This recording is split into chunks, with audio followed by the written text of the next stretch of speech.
In a flash-forward filled with sorrow, a woman comforts herself while acknowledging a painful truth about her marriage. Tears stream down Ennis's face as she realizes her husband holds someone else far dearer than her. Standing in the shadows, she watches him embrace another woman and accepts that her fears were justified. With a breaking heart, Ennis whispers her resolve to set him free from their union. The story rewinds 3 months to the peaceful kingdom of Oriole, establishing the setting before the tragedy. A gentle knock sounds on the door as someone asks permission to enter Ennis's room. Ennis Roberts, a medical mage, invites Mrs. Thompson inside with a polite smile. Mrs. Thompson warmly compliments Ennis, telling her the dress looks absolutely wonderful on her.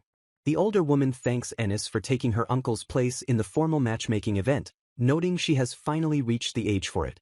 Ennis reflects that she just turned 18 last month, making her eligible for the mandatory process. A narrative overlay explains that unmarried magic users over 18 are obligated by royal decree to marry a designated partner. Today marks the pivotal day where Ennis is scheduled to meet the man she has been matched with. Visibly nervous, Ennis admits she is anxious and desperately wants to avoid being rude to her new partner. Mrs. Thompson reassures her, though Ennis finds it hard to relax amidst the luxurious clothes and mansion. Her superior encourages her, comparing her beauty to that of her mother to boost her confidence. Time ticks by as the staff apologizes, explaining that his work is taking longer than expected. Ennis puts on a brave face, assuring them she has the whole day free and will wait patiently. 15 minutes pass in silence as the two women sit in the waiting room. 30 minutes drift by with no sign of the prospective groom. A full hour elapses, stretching the polite waiting into an awkward ordeal. Mrs. Thompson eventually explodes with indignation, furious that a baron's daughter is being kept waiting this long. Ennis tries to calm her, recalling how she struggled after her parents died when she was young. She remembers how her uncle's efforts and her aunt's management saved their family finances. Mrs. Thompson insists that Ennis is allowed to be angry for her own sake. Suddenly, an announcement declares the arrival of Lord Sergio and Knight Captain Renato. Ennis freezes, her eyes widening in shock as she recognizes the name Lord Sergio. A handsome man enters and immediately bows his head, deeply apologizing for keeping her waiting. Ennis stares in bewilderment, completely taken aback by his presence. His escort explains that the monster subjugation mission ran long and required reinforcements. Sergio looks Ennis in the eye and sincerely promises to make it up to her for the delay. Flustered by his directness, Ennis stammers that it is not a problem at all. The escort steps in to formally introduce the late arrival to the stunned girl. He introduces Lord Sergio Loven, the 25-year-old fourth son of a Marquis family related to royalty. Ennis thinks to herself that even a recluse like her knows exactly who this famous nobleman is. She mentally lists his accolades, noting he is an elite royal guard to the crown prince with stunning looks. Sergio stands tall, radiating the charisma and elegance of a high-ranking noble. Ennis recalls rumors that people line up at parties just to exchange a few words with him. Pessimism sets in as she assumes such a high-status man will inevitably reject a mismatch like her. The escort begins to introduce Ennis as the daughter of the Roberts family. Sergio abruptly cuts him off, stating that the introduction is unnecessary. Ennis notes the cold sharpness in his eyes as he shuts down the formality. Without hesitation, Sergio looks directly at her and proposes that they get married immediately.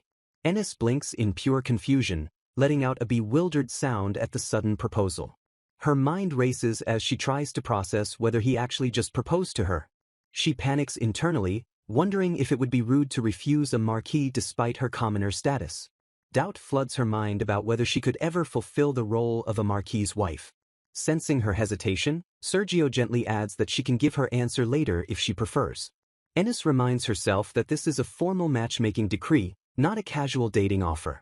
Steeling her resolve, she accepts the proposal despite her lack of experience. With a blush, she bows her head and formally asks him to take care of her. Sergio returns the sentiment with a serious expression, sealing their engagement. The escort immediately moves the conversation to scheduling the wedding ceremony. They discuss the logistics of Ennis moving in, leaving her spinning at the rapid pace.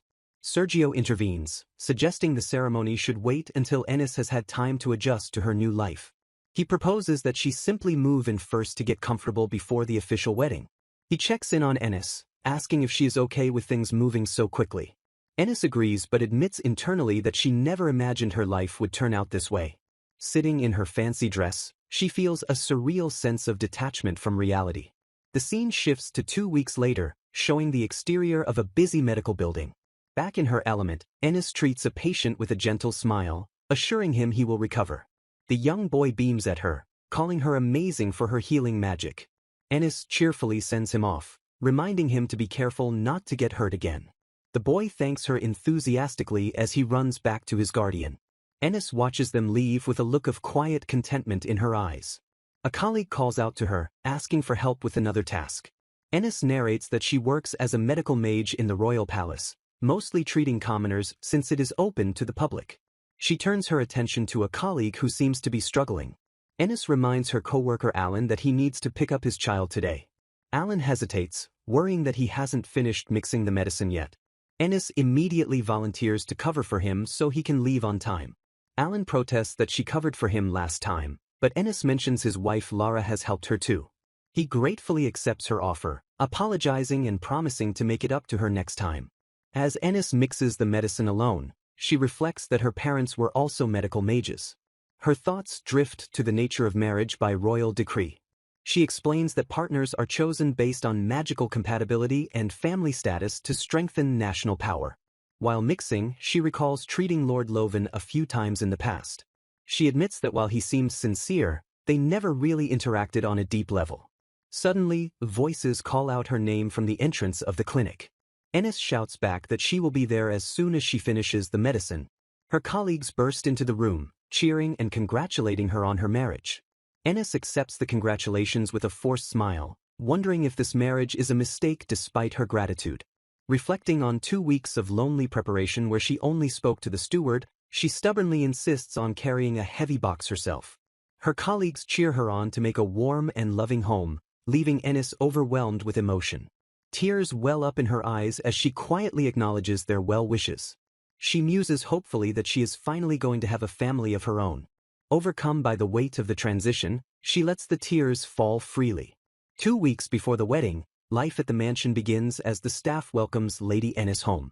Ennis realizes it will take time to adjust to this lavish lifestyle compared to her humble past. Her mind drifts back to the simplicity of her old room. A maid announces dinner, leaving Ennis to sit alone at the massive, empty table. A wave of loneliness hits her as she wonders if she will always be eating by herself. The maid confirms that the master always returns late, cementing Ennis's isolation. With a polite instruction to eat ahead, Ennis is left to face the solitary meal. She eats in silence, the vastness of the room amplifying her solitude. Although the food is delicious, the flavor is dampened by the emptiness of the dining hall. Sergio arrives late and coldly instructs her not to wait for him in the future since he often returns at this hour. He asks about the food, and Ennis admits it was delicious but notes she is used to cooking for herself. He checks if the move went well, and she assures him that the steward handled everything perfectly. Sergio apologizes for missing the wedding meetings due to work, trusting there are no issues with the preparations. Ennis accepts his apology, telling him not to worry since she understands the demands of his job. A heavy silence falls over the room as Sergio stands by the window and Ennis sits nearby. Panic strikes Ennis as she suddenly wonders if she forgot to report something important. She hastily calls out to Lord Sergio, asking for a brief moment of his time. She nervously asks for his opinion regarding the wedding venue. The steward interrupts them, inviting Ennis to join the discussion as he hands Sergio a letter. The letter from the matchmaker suggests upgrading to a larger chapel befitting a Marquis family. Sergio impassively asks for Ennis's opinion, telling her to choose whatever she likes. Ennis argues that spending too much on extravagance is wasteful and prefers the current modest option. Without hesitation, Sergio agrees to go with her practical choice. Ennis reflects on the transactional nature of their relationship, wondering if all royal decree marriages are this cold. The view from the window highlights the quiet, separating distance between them. They exchange polite goodnights, ending the businesslike interaction. Later, they lie in the same bed, the space between them feeling like a chasm. Turned away from each other, they sleep back to back in awkward silence. Ennis lies awake, staring into the darkness, unable to sleep. The proximity makes her nervous, fearing she might roll over and disturb his rest. Suddenly, Sergio shifts in the bed, startling her. Ennis freezes in panic, terrified that she has accidentally woken him up. She immediately apologizes, her heart racing in her chest. Sergio turns to her, calmly asking if he was the one who woke her. He remarks that it is cold tonight and bids her good night again, seemingly closing the distance. Ennis blinks in surprise, wondering if that was an act of consideration. She feels the warmth radiating from him and finds comfort in the shared heat. Morning arrives with a gentle greeting from Sergio, softening the tension. Back at the palace, Ennis greets Mrs. Thompson energetically, ready to tackle a busy day. She narrates her love for the job, acknowledging that despite the hardships, she finds fulfillment. Seeing the happy faces of her patients makes all the effort worthwhile. A shadow crosses her mind as she worries she might have to quit her beloved job after marriage. A colleague points out that their supply of a specific herb is running low. Ennis eagerly volunteers to go restock the supply immediately. When asked about her lunch break, she claims she has already eaten to escape. Walking down the hall, she overhears gossipers discussing her marriage to Lord Sergio. The gossipers speculate with shock that he must have finally gotten over her. Another voice asks for clarification on who he needed to get over. They excitedly recount the romantic tragedy of Sergio's past. The rumor reveals that Lord Sergio was in love with his cousin, Princess Grace. The lovers were torn apart when Grace was forced to marry into the kingdom of Cruxio. This heartbreak is why Sergio had rejected all previous arranged marriage meetings. The gossipers lean in, hinting that the story is about to get interesting. The scene shifts to the border of the Cruxio kingdom, where a carriage speeds along. A woman inside the carriage throws open the window, cheering that she is finally going home. Princess Grace clutches a letter, smiling obsessively as she tells Sergio to wait for her. Under a bright sky, the imposing structure of the church stands ready for the union of the Loven family. Inside the sanctuary, the priest presides over the ceremony, asking the couple if they vow to cherish each other in sickness and in health. Sergio Loven stands with a solemn expression, swearing his oath before the altar. The priest turns his attention to the bride, addressing Ennis Roberts by name to request her vows. Blushing deeply, Ennis looks down and quietly murmurs her own oath of devotion. The scene transitions to a beautiful day blessed with clear skies. A narrative line confirms that the wedding ceremony was held successfully. The setting shifts to a lively garden reception where guests mingle and celebrate the newlyweds. Sergio introduces Ennis to his parents, Dustin and Garnet, noting that while they have exchanged letters, this is their first meeting in person.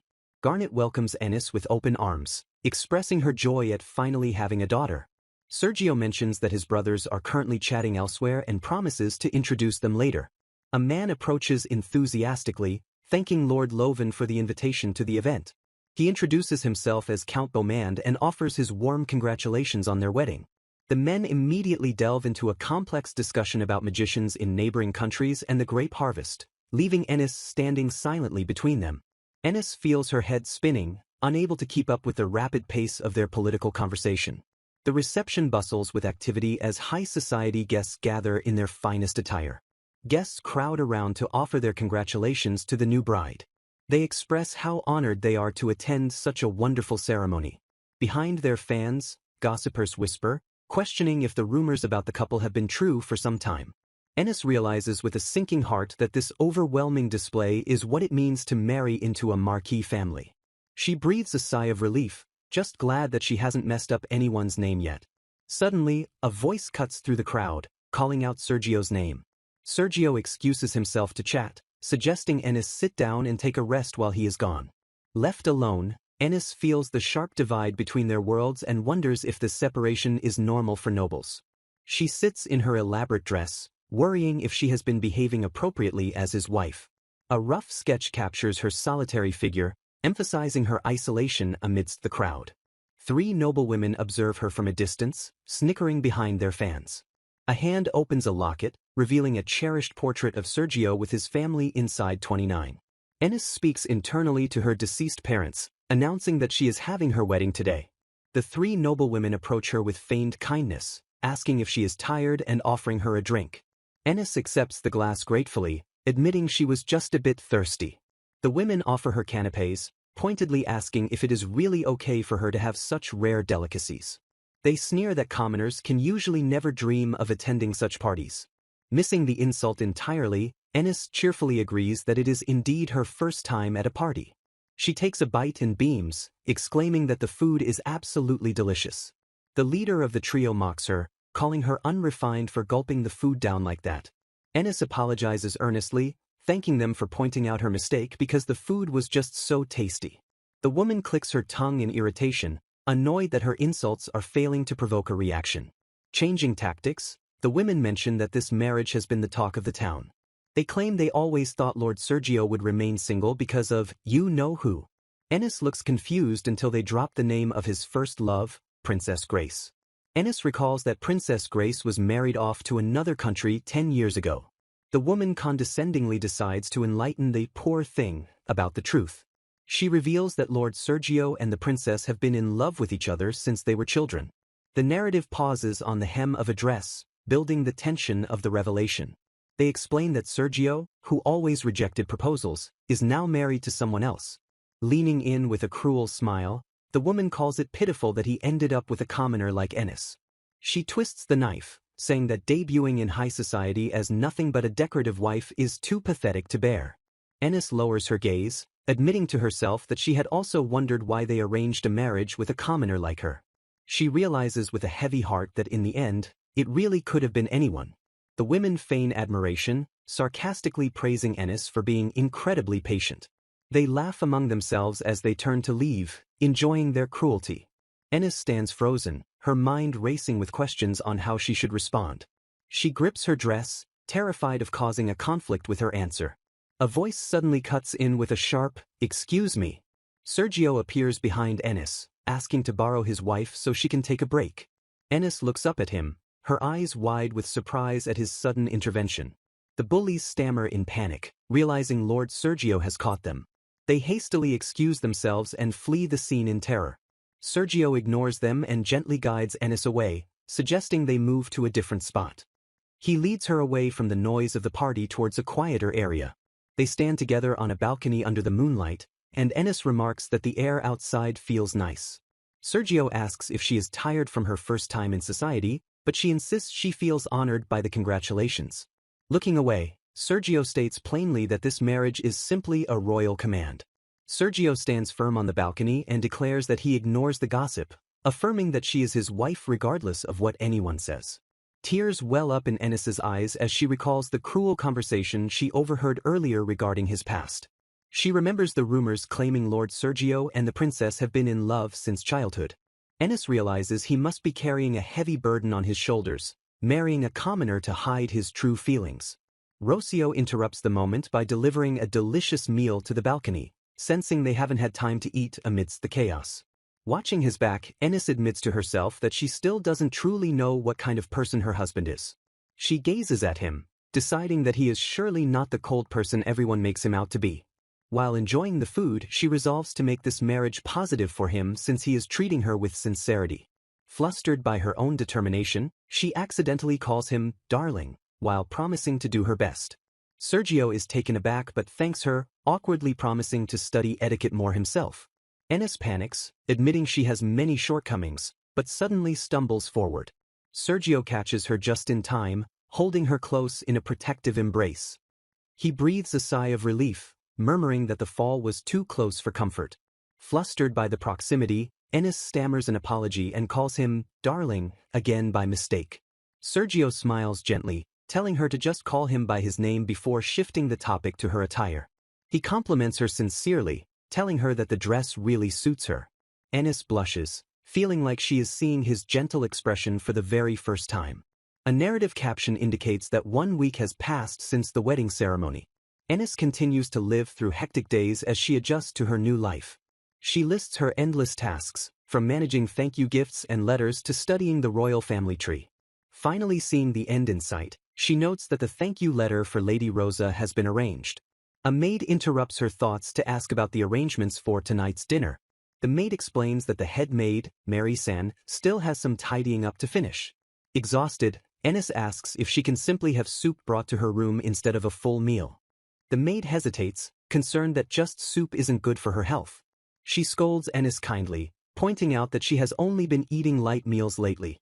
Enis relents with a smile, agreeing to have a proper dinner after all. The maid beams with joy, clasping her hands together and saying, "Of course." As the maid leaves, the view focuses on the hem of Enis's dress and her solitary figure. Ennis worries that her request might have caused the staff to worry about her unnecessarily. She admits that the large dining hall feels uncomfortable, but resolves to try harder for the sake of her position. Later in her room, Ennis stretches to relax when she hears a knock at the door. Sergio enters the room, surprising Ennis, who is sitting on the bed. Trying to be a supportive wife, she greets him with a cheerful, "Welcome home, my darling." She thanks him for his hard work, noting that he has been traveling late. Realizing her slip of the tongue, she apologizes for calling him darling again, but he reminds her to call him Sergio. They sit together to discuss business, and Ennis notes that their communication about work has become much smoother. Ennis wonders internally if she is finally growing into the role of a proper wife. Sergio hands her a stack of papers, stating that he has already taken care of all the letters. Ennis is surprised by his efficiency, and he thanks her for her help in organizing them. She beams at him, genuinely happy that she could be of assistance to him. Sergio asks if there are any other issues, and Ennis confirms that everything is settled. He turns to leave but pauses, stammering as he tries to say something else. He observes that she seems to have been busy lately and asks what is wrong. Concern evident in his voice, he tells her not to push herself too hard. A close-up shows his eye, capturing a moment of quiet intensity. He murmurs a simple affirmation, lingering in the doorway. He tells her he is going to wash his face and asks her not to turn off the lamp yet. Sergio returns to the room a moment later, calling out her name softly. He enters to find Ennis sleeping, sitting up in bed, and asks if she is asleep. He sits gently on the edge of the bed, watching her peaceful form. Ennis remains fast asleep, her hands clasped together near her face. Sergio gazes at her with a look of deep, sorrowful affection. His hand hovers over hers, hesitating to wake her or touch her. He gently brushes a stray lock of hair away from her sleeping face. He sits in silence on the bed, the weight of his secrets heavy in the quiet room. His hand rests next to a sealed letter on the bedspread, which is addressed "From Grace." With a pained expression, he apologizes to his sleeping wife, whispering that this wasn't how he meant for things to go. A new daily routine has officially begun for the protagonist. With help from those around her, she is finally getting used to juggling her dual roles as a noble's wife and a medical magician. Wiping sweat from her brow, she celebrates finishing the patient charts, relieved that she didn't have to quit the job she loves. Flashback to her husband telling her she can do as she likes, though he seemingly hesitates to add something else. When she questions his pause, he dismisses it as nothing, leaving her confused. Snapping back to reality, she calls for the next patient to enter the infirmary. She is shocked to see Lord Sergio being supported by another knight, clearly injured from training. Rushing into action, she apologizes for the wait and directs them to bring his injured leg to the bed. Inspecting the wound closely, she diagnoses it as a simple bruise. Putting on her professional demeanor, she instructs him to remain still while she begins treatment. Magic flows from her hands, enveloping the bruised leg in a healing light. The accompanying knight marvels at how quickly the swelling recedes, while she promises to prescribe ointment for later. Sergio stands up and tests his leg, amazed that it doesn't hurt to put weight on it anymore. Deflecting the attention, Sergio points out that his companion is also injured and needs her medical attention. The knight tries to play it tough by claiming it's just a small cut, but she isn't convinced. Interjecting firmly, she excuses herself to examine the injury despite his protests. She scolds him, noting that a deep cut on his dominant hand could get infected if left untreated. Realizing the severity, she decides to treat it right there and then. She kneels to heal the knight's arm while Sergio watches the interaction closely. Her face is a mask of concentration as she pours her energy into the healing spell. The knight looks down at her softly, beginning to comment on the sensation of her spell work. He smiles gently, telling her that her magic feels incredibly warm. The knight's expression softens into a genuine, charmed smile at her gentle care. She looks up, her eyes widening in surprise at the unexpected compliment. As the knight giggles, Sergio looms in the background, radiating a dark aura of jealousy. Sensing the danger, the knight hurriedly excuses himself to escape Sergio's wrath. Sergio, letting his jealousy show, threatens to double the knight's training regimen the next day. The knight cries out for mercy while Sergio smirks, demanding the report be finished today. The chaotic energy of the infirmary fades away as the scene transitions. Later in the dining hall, she sits quietly, feeling a bit nervous about the atmosphere. It occurs to her that this might be the first time they have actually eaten a meal together. She tries to make conversation by asking if Mr. Oliver is friendly, but Sergio immediately shuts that idea down. She pauses, unsure of how to interpret his blunt response. Laughing nervously, she admits she expected royal guards to be stricter, so Oliver's personality was a surprise. Sergio chuckles, admitting he actually wishes the man would calm down a little more. A thought strikes Sergio, shifting the topic of conversation. He asks her seriously if she has had any troubles or felt inconvenienced lately. He mentions hearing rumors that she holds back from buying anything from peddlers, asking if she is restricting herself. Flustered, she explains that she simply doesn't understand the current trends in dresses. She smiles, assuring him that she feels she already has enough clothes for a Margrave household. Sergio suggests that he write a letter to his mother, who would know plenty about those kinds of trends. He gently probes further, asking if there is anything else she wants to do. Seizing the chance, she cheerfully demands that next time, he must come to the infirmary immediately when injured. Sergio averts his eyes, muttering that his earlier injury wasn't anything serious. She leans in intensely, declaring that she won't overlook even the smallest injury, regardless of his nightly duties. Sergio stares at her, stunned into silence by her unexpected passion and authority. Blushing, she realizes she might have overstepped but maintains that underestimating injuries is bad. Sergio breaks the tension with a soft, amused chuckle. Smiling warmly, he agrees to listen to her and promises to be more careful in the future. As the servant pours tea, she curiously asks about the specific brand they are drinking. He explains it is a special family blend that has used the same recipe since his grandmother's time. When she mentions her aunt would love it, he immediately offers to send some to her family. Taking a sip, he admits that sharing a meal with someone is totally different and nicer than eating alone. The weight of his words hangs in the air as they share a quiet moment. She beams at him, confessing that she has also truly enjoyed sitting around the table together like this. Sergio is struck by her smile, a blush rising to his cheeks. Covering his mouth to hide his embarrassment, he whispers that he is glad to hear that. Making a resolve, he promises that from now on, he will try to come home earlier whenever he can. Internalizing the moment, she reflects on how peaceful her days with her husband have become. The dining room feels filled with warmth as they continue their meal side by side. Watching him, she begins to wonder if maybe they too can have a future like her parents. A vision of happiness fills her mind as she smiles, hoping to become a loving couple someday. Sergio looks back at her with a soft, contemplative expression. The scene fades out on blooming lilies, symbolizing their blossoming relationship. The royal capital stands tall under the bright sky, its spires reaching toward the clouds. Ennis walks through the castle grounds when a familiar voice calls out to her from behind.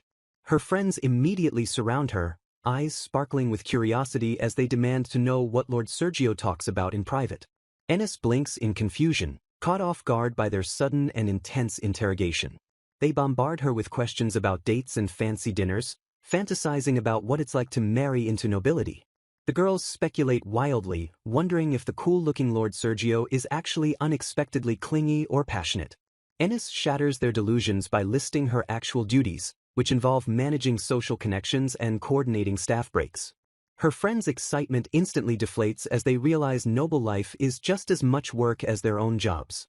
Changing the subject, they turn to Sophia and eagerly ask about her recent date. Sophia blushes deeply, clutching her chest as she confesses that they finally kissed and her heart wouldn't stop pounding. The group immediately pivots to advice, telling her she needs to buy matching underwear for the next step. Ennis sits frozen in shock, her mind reeling at the sudden jump from kissing to underwear. She stares blankly ahead, realizing with a jolt that she has been too busy to even consider such things. When they turn the spotlight back to her, reminding her she is a newlywed, she frantically begs them to stop asking rude questions. One friend sighs wistfully, complaining that all this romance talk is making her want a boyfriend of her own. Later that night, Ennis sits in bed, telling herself she needs to get to sleep soon. She sighs in relief, glad that Lord Sergio is away on night patrol so she can relax. Her mind drifts back to the lunch conversation, and she admits to herself that she is not mentally prepared for intimacy yet. The room is quiet, decorated with subtle floral patterns that fade into the background. Suddenly, she feels a heavy weight settle over her, radiating a distinct warmth. She wakes with a start, eyes widening as she realizes there is a man in her bed. Panic sets in as she stammers out Lord Sergio's name in disbelief. He is sleeping soundly, his face dangerously close to hers.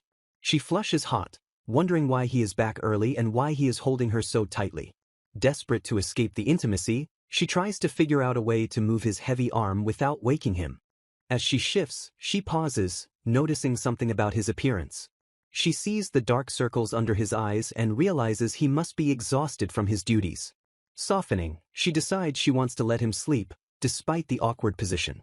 She gazes at his collar, her heart rate picking up in the silence. Her eyes travel to his lips, lingering on them for a moment. She notices the wedding ring on his finger, resting gently against the sheets.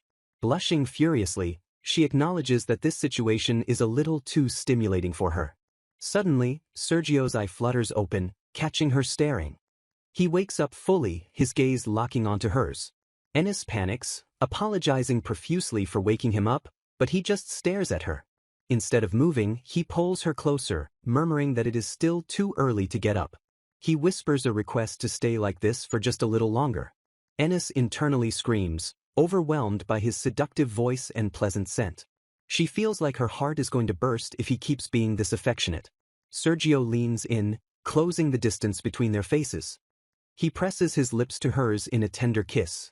The kiss deepens, and she finds herself melting into his embrace. They share a passionate moment, the world outside fading away. Ennis opens her eyes wide, stunned by the intensity of the contact. A soft sound escapes them as they finally part. He moves to kiss her again, lingering near her neck. She gasps his name, trembling under his touch. Sergio's eyes snap open as if realizing what he is doing. He abruptly pulls back, apologizing for acting on impulse while half asleep. Ennis touches her lips, admitting that while she was surprised, it wasn't unpleasant. Sergio turns away, stating he needs to go cool his head. She grabs his sleeve in a panic, shouting that it's not what he thinks. Stammering, she tries to explain that she was just startled earlier. Blushing crimson, she asks him to please continue next time. Sergio pauses, his ear turning red at her bold request. He smiles gently, agreeing to wait until next time, and takes her hand. The sun rises over the castle, signaling the start of a new day. Ennis walks down the corridor later, wondering when exactly next time is supposed to be. She touches her hair, reassuring herself that they are married, so it should be fine. A mysterious woman watches from the shadows, a small smile playing on her lips. Ennis pauses in the hallway, sensing someone's presence behind her. A figure stands before a large set of double doors, preparing to enter. Sergio stands in profile, looking serious and contemplative. His hand grips the metal bars of a gate, suggesting he is entering a secure area. Sergio opens the heavy double doors, announcing his entry with a polite "excuse me." Inside, a woman with blonde ringlets awaits, her anticipation palpable. Her composure breaks into a beaming smile as she cries out Sergio's name with delight. Stepping closer, she marvels at how tall he has grown and asks if he has been well, confessing how much she missed him. Sergio regards her with a soft, serious gaze, welcoming her back and acknowledging the hardships she must have endured during her absence. She smiles with closed eyes, expressing her profound relief that he made it back safely. A flashback reveals she had apologized to a maid for needing guidance to the princess's palace, admitting she had forgotten the way after being gone for so long. Back in the present, the tension shifts as she moves to close the final distance between them. Hiding around the corner, Ennis stares in shock, whispering Sergio's name as she witnesses the private reunion. Her heart hammers against her ribs as she watches the woman take a decisive step toward her husband. Ennis's eye widens in paralyzed horror, unable to look away from the scene unfolding through the crack in the door. The name, Grace, echoes softly, confirming the identity of the woman from Sergio's past. Without hesitation, Grace flings herself at Sergio, hugging him tightly as the wind ruffles the curtains around them. Sergio accepts the embrace, solemnly vowing that from now on he will protect her. Grace clings to his uniform, a satisfied smile on her face as she nestles into his arms. Her eyes are filled with a deep, complex emotion as she holds him close, savoring the moment. Ennis looks on with a pale, shattered expression, her world cracking apart at the sight of her husband holding another woman. The name hangs in the air like a ghost, sparking a confused and fearful recognition in her eyes. She blushes deeply, her expression trembling as the realization of who she just encountered sinks in. Heavy boots click against the floor, retreating into the distance as the figure walks away. She spins around violently, her dress swirling as she desperately looks back at the empty corridor. Breathless and shaken, she stares into the void, asking herself what exactly just happened. Confusion consumes her as the reality of the situation fails to register in her panicked mind. In the scene she just witnessed, Sergio bids a tender farewell to the blonde woman, calling her Grace. He clicks his tongue in annoyance, complaining that he now has the burden of explaining the situation to his wife. The blonde woman beams with joy as he vows that from now on, they will always be together. With a promise to return, he leaves her side, sealing their secret intimacy. The scene shifts to the silent luxury of the palace interior, illuminated by a grand chandelier. Elegant heels step sharply across the floor as the blonde woman turns away from the window. She watches the figure depart through the glass, her demeanor shifting instantly. A delicate hand rings a small bell, the sharp sound cutting through the silence. The maid enters immediately, bowing with practiced reverence to her mistress. The blonde woman praises the maid for her performance, confirming the entire romantic encounter was a staged act. She gestures to a magical tool, crediting it for the success of their deception. They erupt into cruel laughter, mocking the stupid, stunned look Ennis wore during the encounter. Gazing out the window, the woman sneers at Ennis's arrogance, disgusted that she forgot her lower station. Her eyes darken with jealousy as she vows never to forgive Ennis for seducing Sergio. She declares to the maid that the girl must be taught her place, seeking confirmation for her malice. The maid bows deeply, pledging absolute obedience to her highness's dark command. Meanwhile, Ennis stumbles through the streets, her boots hitting the pavement as she gasps for air.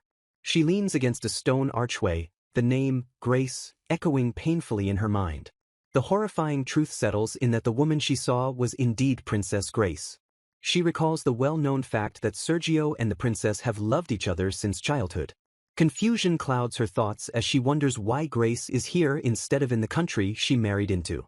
She walks slowly through the town, desperately hoping the return is merely for official business. A sharp denial cuts through her hope, her intuition telling her that business had nothing to do with it. The intimacy she witnessed was too personal, completely lacking the distance of formal affairs. Her heart sinks as she admits to herself that they looked absolutely perfect together. Tears well up in her eyes as the image of the couple burns into her memory. Panic sets in as she realizes she walked all the way to town and must now find a way back to the palace. Nearby, townspeople gossip excitedly, confirming the rumor that Princess Grace has returned. They speak in hushed tones about a divorce, wondering why someone so lovely would suffer such a fate. Sympathy pours out for the princess, with rumors swirling that she was bullied by the foreign queen. Ennis overhears the tragic narrative, realizing the hardship Grace has supposedly endured. She thinks of the princess's suffering, her own heart aching for the woman's pain. Suddenly, Ennis stops dead in her tracks, struck by a devastating realization. A new, terrifying thought takes root, freezing her in the middle of the street. She visualizes Sergio and the princess as a tragic couple kept apart by circumstance. The crushing reality hits her that she is currently the one married to Sergio. Guilt overwhelms her as she wonders if she is the villain tearing true love apart. An old woman interrupts her spiraling thoughts, asking kindly if she is looking to buy something. Flustered, Ennis stammers an apology and runs off, unable to face anyone. Later, steam rises in a bathhouse as Ennis sinks into the hot water to wash away her distress. Her face is flushed from the heat, but her expression remains troubled and melancholic. Huddled in the water, she admits she has calmed down but cannot shake the dark thoughts. The feeling that she is merely an obstacle in Sergio's life persists, no matter how she looks at it. She tortures herself with what-ifs, thinking that if the timing had been just slightly different. If only the princess had returned to the country a month or two sooner. If only the news of the divorce had reached Sergio before he married Ennis. She concludes that the two lovers would have been happily united without her interference. Staring into the mirror, she wonders how she can possibly face Sergio now. She steps out, telling herself that dwelling on it won't change the reality. Dressed in her nightclothes, she opens the door, convinced she won't be able to sleep. To her shock, Sergio is standing right there, and she gasps his name. Panicking at being seen in her robe, she stammers and tries to retreat to change. Sergio explains he returned early because the situation changed, apologizing for startling her. Ennis covers her embarrassment, realizing why he is there so unexpectedly. She tries to excuse herself to rest, but Sergio stops her, bringing up the topic of the princess. He reaches out, his fingers gently grazing her face as he says her name with intensity. Looking deep into her eyes, he asks with genuine concern if something happened to her. Her eyes widen, trembling as his perception cuts through her defenses. Ennis stammers and looks away, her face flushed as she hurriedly denies that anything is bothering her. Sergio looks at her with deep concern, telling her he doesn't want her to push herself because she always gives her all. He leans in with a serious expression, urging her to rely on him if anything happens. A gentle, reassuring smile softens his face as he gazes at her with warmth. Ennis watches him, thinking about what a truly kind person he is and how someone like him deserves to be happy. Overcome with emotion, she clutches her chest and whispers a confession of love into the empty air. Later, Sergio enters the room and asks if she has a moment because he needs to tell her something. Ennis assures him she wasn't about to fall asleep yet, though she stammers slightly. He sits down and reveals the truth. Princess Grace has returned to the country, and he has been assigned to guard duty. He explains that she was divorced for not bearing a child in 10 years and is now caught in dangerous factional struggles. Due to the political danger and their cousin relationship, the king decided Sergio's squad would be the ones to guard her. Ennis listens silently, her expression unreadable as she absorbs the news. Sergio warns her that there will be more night patrols and days when he won't be able to come home at all. He looks down at his tea, apologizing quietly for the burden this places on their life. Standing up to leave, he announces that he has to head out again tonight. He pauses at the door, noticing her demeanor, and asks her what is wrong. Ennis forces a smile and tells him it's nothing, urging him to take care as he leaves. Once he is gone, a shadow falls over her face, leaving her alone with her troubled thoughts.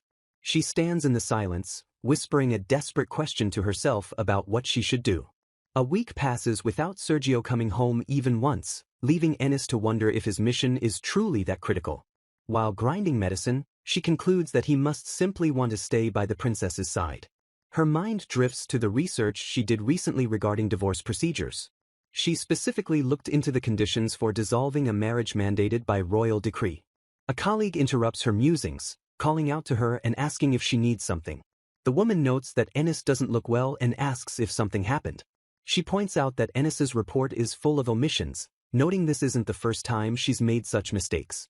Ennis panics and offers to rewrite it immediately, but her colleague tells her not to worry since it isn't urgent. Her colleague smiles kindly, offering to listen if Ennis is having any trouble. Ennis bows her head, thanking the woman for her concern. The woman tells her to call it a day, but asks if she would mind doing one favor first. She hands Ennis a permission slip and asks her to pick up some herbs from the Royal Palace Supply Office. Ennis arrives at the palace, the grand architecture looming over her as she walks. Walking through the grounds, she ruminates on the strict conditions for divorcing a royal decree marriage. The law states that divorce is not allowed unless 2 years have passed or a child has been born. She realizes with a heavy heart that either choice she makes will likely hurt the princess. A sudden sound catches her attention, and she turns to see a woman sitting alone on a bench. Seeing the woman huddled there, Ennis wonders if something happened to her. She approaches timidly, asking the stranger if she is all right. Ennis's eye widens in shock as she recognizes the person before her. It is Princess Grace, looking flushed and distressed. Ennis hastily apologizes for her rudeness, flustered by the encounter. Grace smiles softly, looking at Ennis and asking who she is. Ennis introduces herself as a medical mage and asks if the princess is feeling unwell. Grace's expression turns cold as she asks Ennis not to touch her, claiming she will make her dirty. Her gaze sharpens as she identifies Ennis as Sergio's wife. Ennis stammers a reply, confirming her identity with a nervous yes. Grace leans in with a deceptive smile, asking if Sergio is kind. Ennis beams innocently, agreeing that he is a very sincere man who is almost too kind. Grace's expression darkens as she mutters a dismissive phrase. She pierces Ennis with a cruel look, asking if she seriously suffers from the delusion that she is loved. Grace feigns relief before coldly dismissing the idea of Ennis being loved as impossible. Leaning closer, she hisses that Ennis knows exactly what she must do. Grace declares she can make Sergio happy, asserting that everyone wants to marry the one they love. With a terrifying glare, she accuses Ennis of being the one who is making Sergio suffer. The scene shifts to the bright city streets, contrasting with the dark conversation. Sergio walks briskly through the palace, frustrated that Grace has sneaked out again. He sighs, realizing he probably won't make it home today at this rate. The thought weighs on him that it has already been 2 weeks since he last saw Ennis. He smiles wistfully, wishing he could go back just once to pick up his things. A gentle, longing look crosses his face as he thinks of his home. Sudden voices interrupt his thoughts, drawing his attention to a secluded area. He spots Grace standing in the distance and wonders why she is in a place like that. He is shocked to see Ennis there as well, just as he calls out to Grace to pick her up for her medicine. A hidden smirk plays on Grace's lips, unnoticed by the approaching Sergio. Sergio walks toward the two women, and Ennis calls out his name in surprise. In a bonus story about the Roberts family, the setting shifts to their home at night. Sergio returns home to find the maid Rocio looking distressed as he announces his arrival. He freezes, asking with alarm what has happened to Lady Ennis. His eyes widen in sheer disbelief at the chaotic sight before him. Ennis is dressed as a maid and frantically cleaning while the staff tries desperately to stop her. It is revealed that Ennis reverted to her old maid habits due to the disruption, causing a scene. Consequently, Ennis was banned from housework, though Sergio silently admits the outfit wasn't bad. Sergio approaches the two women with a stern expression, demanding to know why they are standing there. Ennis attempts to explain the situation, but her words stumble out in a nervous stutter. Before she can finish, Grace throws herself at Sergio, burying her face in his chest and crying out his name. Grace looks up at him with teary eyes, asking softly if he came all this way just to look for her. She clings to his arm possessively, her grip tightening as if to stake her claim. Sergio frowns, ignoring her affection to ask why she snuck out of the royal palace without permission.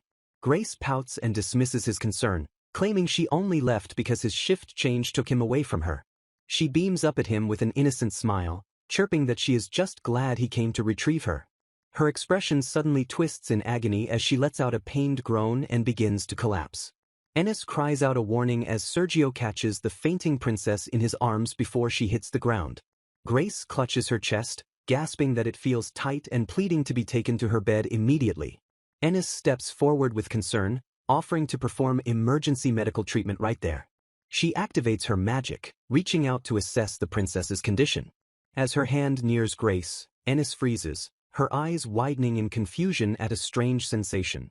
Terror floods Ennis's gaze as she perceives a dark, sinister shadow looming behind the princess. Grace violently slaps Ennis's hand away, screaming at her to stay back with sudden, vicious intensity. She glares with pure hatred, shrieking that she doesn't want to be treated by someone like Ennis. Sergio intervenes firmly, reminding Grace that Ennis is an excellent medical mage who is only trying to help. He looks at the princess with disappointment, telling her to never say such cruel things again. A tense silence falls over the group as Grace looks away, sullen and rebuked. Grace's eyes widen, a mix of shock and lingering malice swirling within her gaze.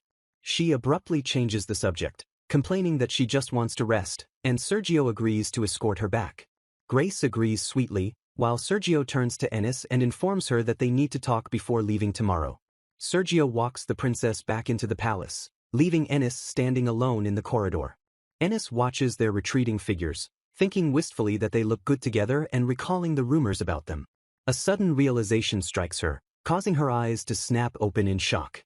She mutters an excuse about picking up medicinal herbs for Mrs. Thompson and sprints away to investigate. As she runs, she processes the fact that she definitely felt magic from the princess, who is supposed to be non-magical. Determined to find answers, she decides to investigate the anomaly immediately rather than waiting for tomorrow. Ennis arrives at the Royal Library, the massive shelves looming over her as she begins her research. She flips through medical texts, ruling out side effects of medicines as the cause of the strange energy. Closing a book, she confirms her suspicion that there are no known cases of magic manifesting after birth. She reasons that if Grace were a magic bearer, a formal engagement with Sergio would have been arranged long ago. A chill runs down her spine as she recalls that the magic she sensed carried a distinct feeling of malice. The terrifying conclusion hits her: it wasn't natural magic, but a curse. She sits frozen in the library, the weight of this discovery pressing down on her. Deciding she has done enough for now, she prepares to leave, startled by a sudden presence nearby. She worries that facing Sergio tonight will be awkward after the incident with Grace. Sergio appears from the shadows, smiling gently and apologizing for the harsh things Grace said earlier. Ennis tries to take the blame, lowering her head and saying she shouldn't have tried to touch Grace without permission. Sergio shakes his head, insisting that Grace isn't usually like that, even if her health is no excuse for cruelty. He recalls the princess's demeanor with a complicated expression, torn between duty and disappointment. He explains that Grace's health has been unstable ever since the 10 years she spent in the kingdom of Cruxio. Ennis stares at his back, steeling herself to reveal the truth she uncovered. She speaks up, admitting that something bothered her deeply when she attempted to heal the princess. She drops the bombshell that she didn't just feel magic, but sensed the distinct presence of a curse. Sergio turns in shock, questioning how he missed it since he is a magic bearer himself. Ennis explains that she detected it only because she was using specific detection magic meant for medical spells. She suggests that if the princess's poor health is caused by this curse, breaking it might fully restore her. Hope lights up Sergio's face as he steps closer, asking if that is really possible. Ennis blushes at his proximity, stammering that it is only a theory and they still need to find a way to lift it. Sergio smiles warmly, thanking her for giving him a new direction and helping him so much. He sighs with relief, murmuring that he finally sees a path forward. Ennis observes him, noting how earnestly he wants to save Princess Grace. Sergio declares he will also look for a solution, his resolve renewed. Ennis looks at him with soft eyes, thinking about the true nature of his character. She realizes that despite everything, he is always thinking about the well-being of others. Suddenly, Sergio reaches out and pulls her towards the curtains, catching her off guard. He steps forward, backing her up until she has nowhere left to retreat. With a swift movement, he pushes her down onto the sofa, hovering over her. Ennis stares up at him, her face flushing crimson as her heart pounds in her chest. Sergio gazes down at her with intense, darkened eyes, whispering her name softly. He leans in closer, his breath fanning against her skin as she stammers his name in anticipation. He closes the distance and kisses her deeply, silencing her words. A single eye opens wide, tears or emotion shimmering within the trembling gaze. Passion ignites as Sergio presses his lips to hers, leaving Ennis breathless and gasping for air. Ennis pulls back, her face flushed and chest heaving as she tries to recover from the intense kiss. Sergio looks down at her, his expression a turbulent mix of desire and restraint. He drops to his knees before her, apologizing for losing control and rushing things once again. Ennis blushes furiously, stammering and unable to form coherent words in response. Internally, she reels from the encounter, realizing with a start that she didn't hate his touch at all. Sergio insists she shouldn't force herself, warning that clearing up their misunderstanding could lead to things going much further. Ennis looks up at him with innocent confusion, not fully grasping the weight of his words. He reaches out, his fingers gently interlacing with hers in a silent request for trust. His voice drops to a whisper as he explains that he holds back because he is terrified of hurting her. Lifting her hand, he presses a reverent kiss to her knuckles while locking eyes with her. He vows to wait patiently, promising not to cross the line until she truly desires it. Moved by his sincerity, Ennis gazes back at him, her eyes wet with emotion as she calls his name. She grips his hand tightly, assuring him firmly that she is not forcing herself to accept him. Her hand squeezes his, physically confirming the truth of her feelings. She confesses that everything he does to her, every kiss and caress, is something she welcomes. Looking him straight in the eye, she admits she has never once found his touch unpleasant. Sergio stares back at her, his eyes widening in genuine shock at her bold admission. He asks if she really means it, and she confirms it with a definitive nod and a yes. A look of pure relief washes over him as he says he never imagined being wanted by her could make him this happy. Ennis blinks in confusion, taken aback by the sheer depth of his happiness. She realizes with a jolt that while she had planned to wait forever, the situation has fundamentally changed. Sergio leans over her, his resolve crumbling as he confesses he can no longer stop himself. Her heart hammers against her ribs as the anticipation of his touch mounts. His hand slides confidently up her leg, his wedding ring glinting as he claims her. He declares his intent to hold her now, signaling the end of his restraint. Tears spill from her eyes as she surrenders, asking him to please hold her. A sudden silence falls as Sergio pauses, a strange expression crossing his face. Flustered by the stop, Ennis apologizes frantically for being so shameless in her request. Sergio quickly corrects her, denying her apology and stating it is quite the opposite. Covering his mouth to hide a blush, he admits it is hard to resist when she says such adorable things. Ennis stares in disbelief, shocked to see him making such a vulnerable and shy expression. The atmosphere shifts instantly as his gaze darkens, focusing on her with renewed hunger. She finds herself captivated, pinned in place by the raw, predatory desire in his eyes. He commands her to drop the honorifics and simply call him Sergio. Trembling slightly, she tests the name on her tongue, whispering Sergio, with uncertainty. He pulls her into a heated embrace, whispering for her to beg him for more. Clothes are discarded on the floor as he whispers her name, the night finally consuming them. Ennis touches the warmth of his skin, overwhelmed by the closeness of the person she loves. The two of them lie tangled together in the sheets, resting in the quiet aftermath of their intimacy. Ennis catches her breath, her face flushed as she whispers that it was amazing and confesses it was her first time. Sergio gazes down at her with a tender expression, softly murmuring her name. She covers her face with her hand, overcome with emotion as tears prick at the corners of her eyes. He leans in closer, closing the distance between them to press a gentle kiss to her lips. They hold each other tightly in the bed, basking in the warmth of their shared embrace. Later, Ennis blinks her eyes open, realizing that Sergio has moved over her once again. She stares up in confusion, wondering why he is coming for her again so soon. Sergio looks down at her with heavy lids, breathlessly asking if it is okay to continue. Ennis blushes furiously, shocked to realize that he is still raring to go despite their previous activity. She gazes up at him, noticing that he is looking at her with incredibly sorrowful eyes.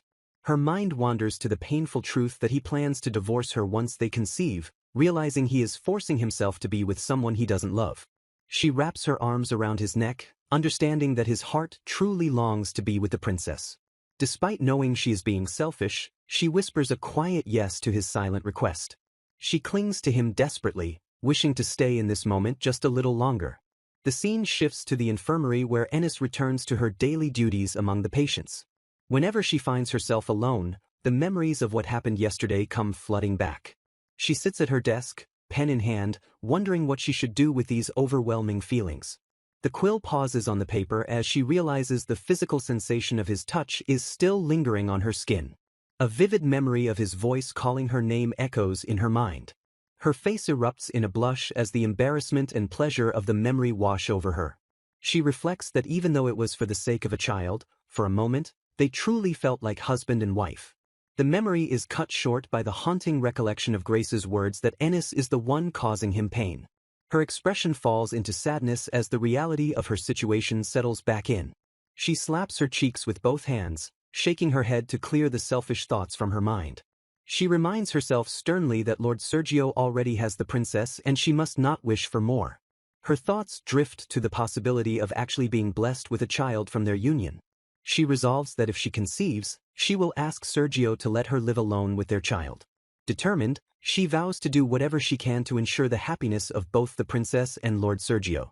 Returning to her research, she begins hunting for a clue regarding the nature of the princess's curse. She flips through books, frustrated that she has been searching but has found nothing so far. Suddenly, a realization strikes her as she spots something important in the text. She rushes toward the door, eager to act on the new information she has uncovered.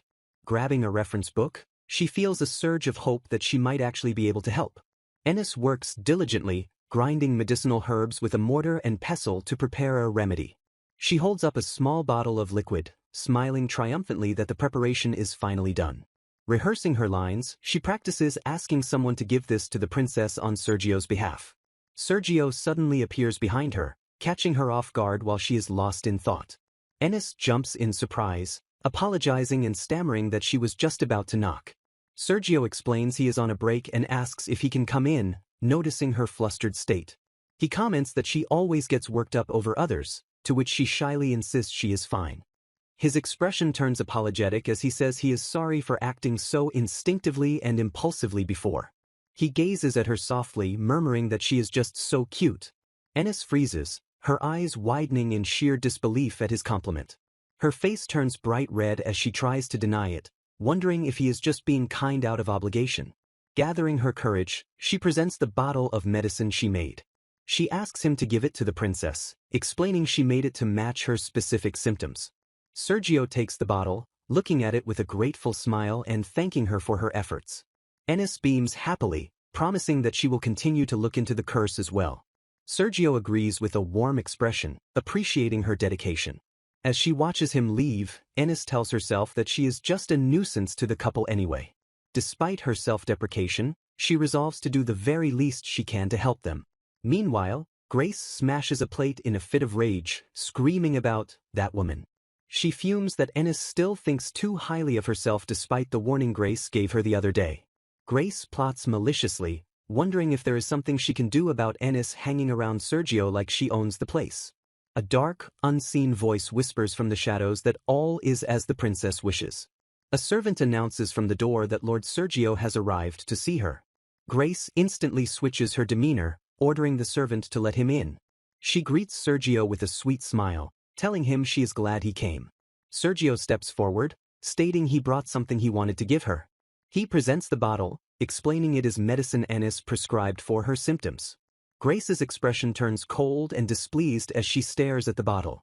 Unaware of her anger, Sergio praises Ennis, stating she is truly an excellent medical mage.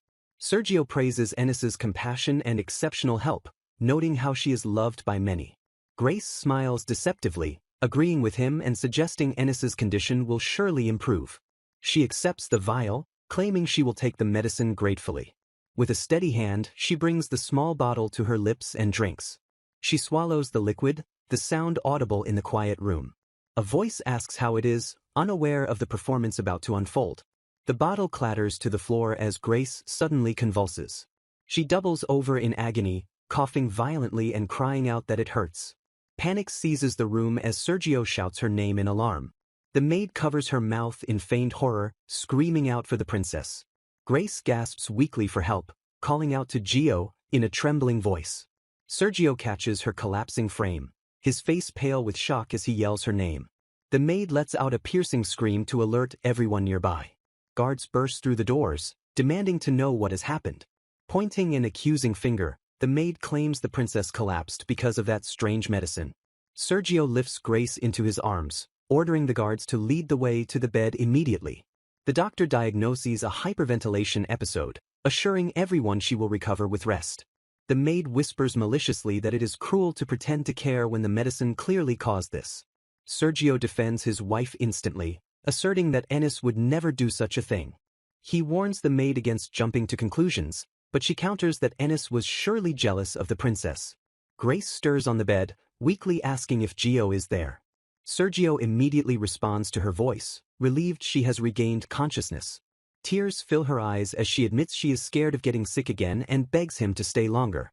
Trapped by the situation, Sergio smiles gently and agrees to stay by her side. Grace whispers that she is happy, closing her eyes as she settles back into the pillows. The doctor finishes his examination and quietly takes his leave.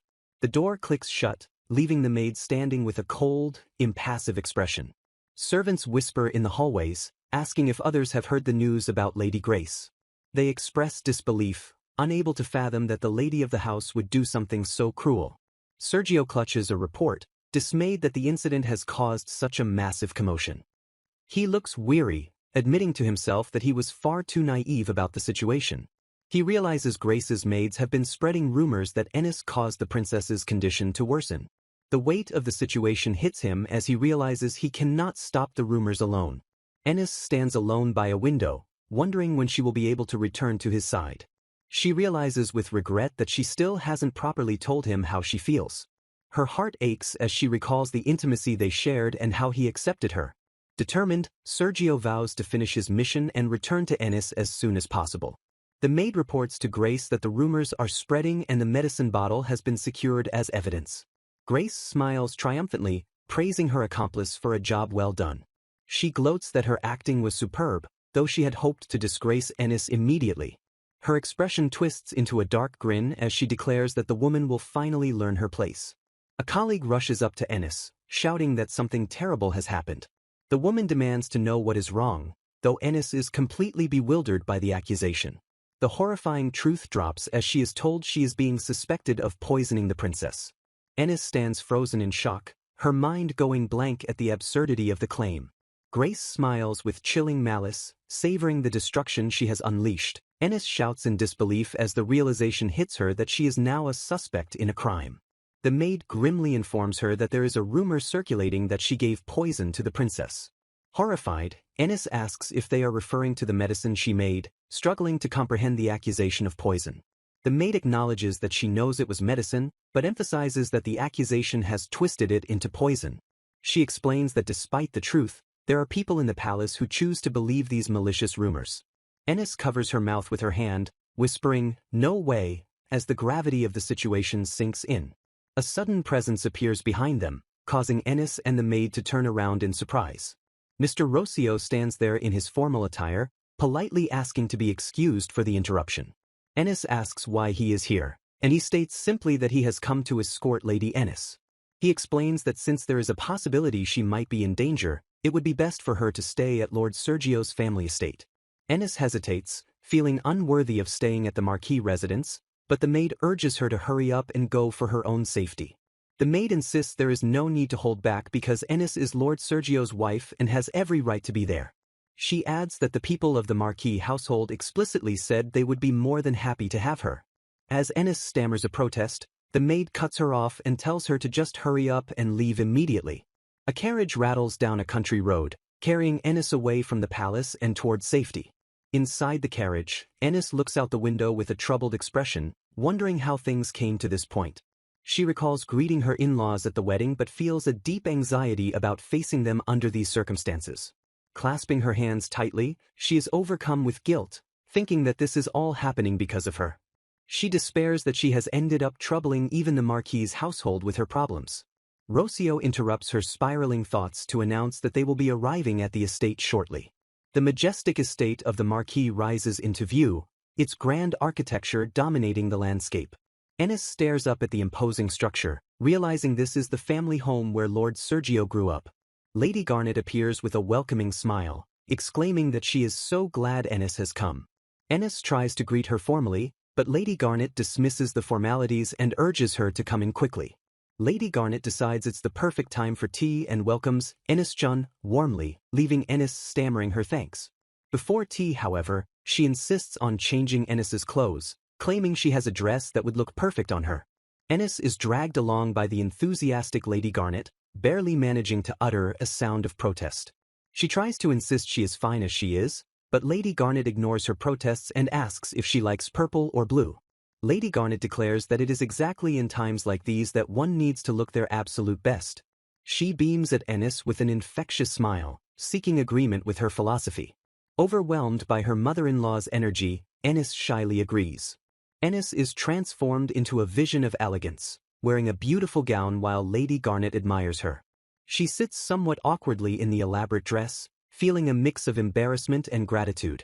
Lady Garnet gushes over how cute Ennis looks and declares she wants to show her off to Sergio immediately. Ennis blushes deeply, folding her hands in her lap as she listens to the praise.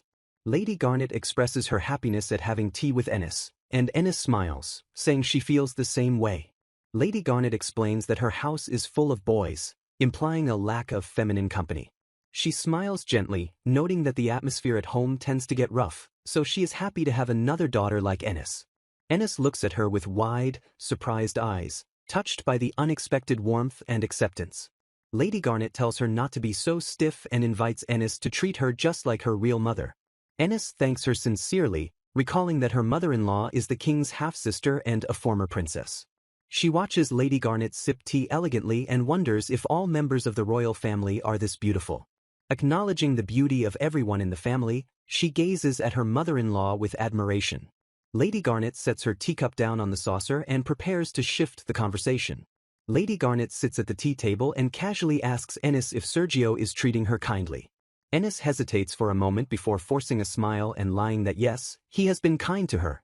Lady Garnet sighs deeply, her sharp eyes seeing right through the young woman's facade. She declares Sergio a failure as a husband for making his new wife wear such a pained expression, despite Ennis's weak protest. Ignoring Ennis's denial, Lady Garnet urges her to tell her mother-in-law exactly what is troubling her. Ennis looks down, her eyes wavering with unspoken emotion as she struggles to maintain her composure.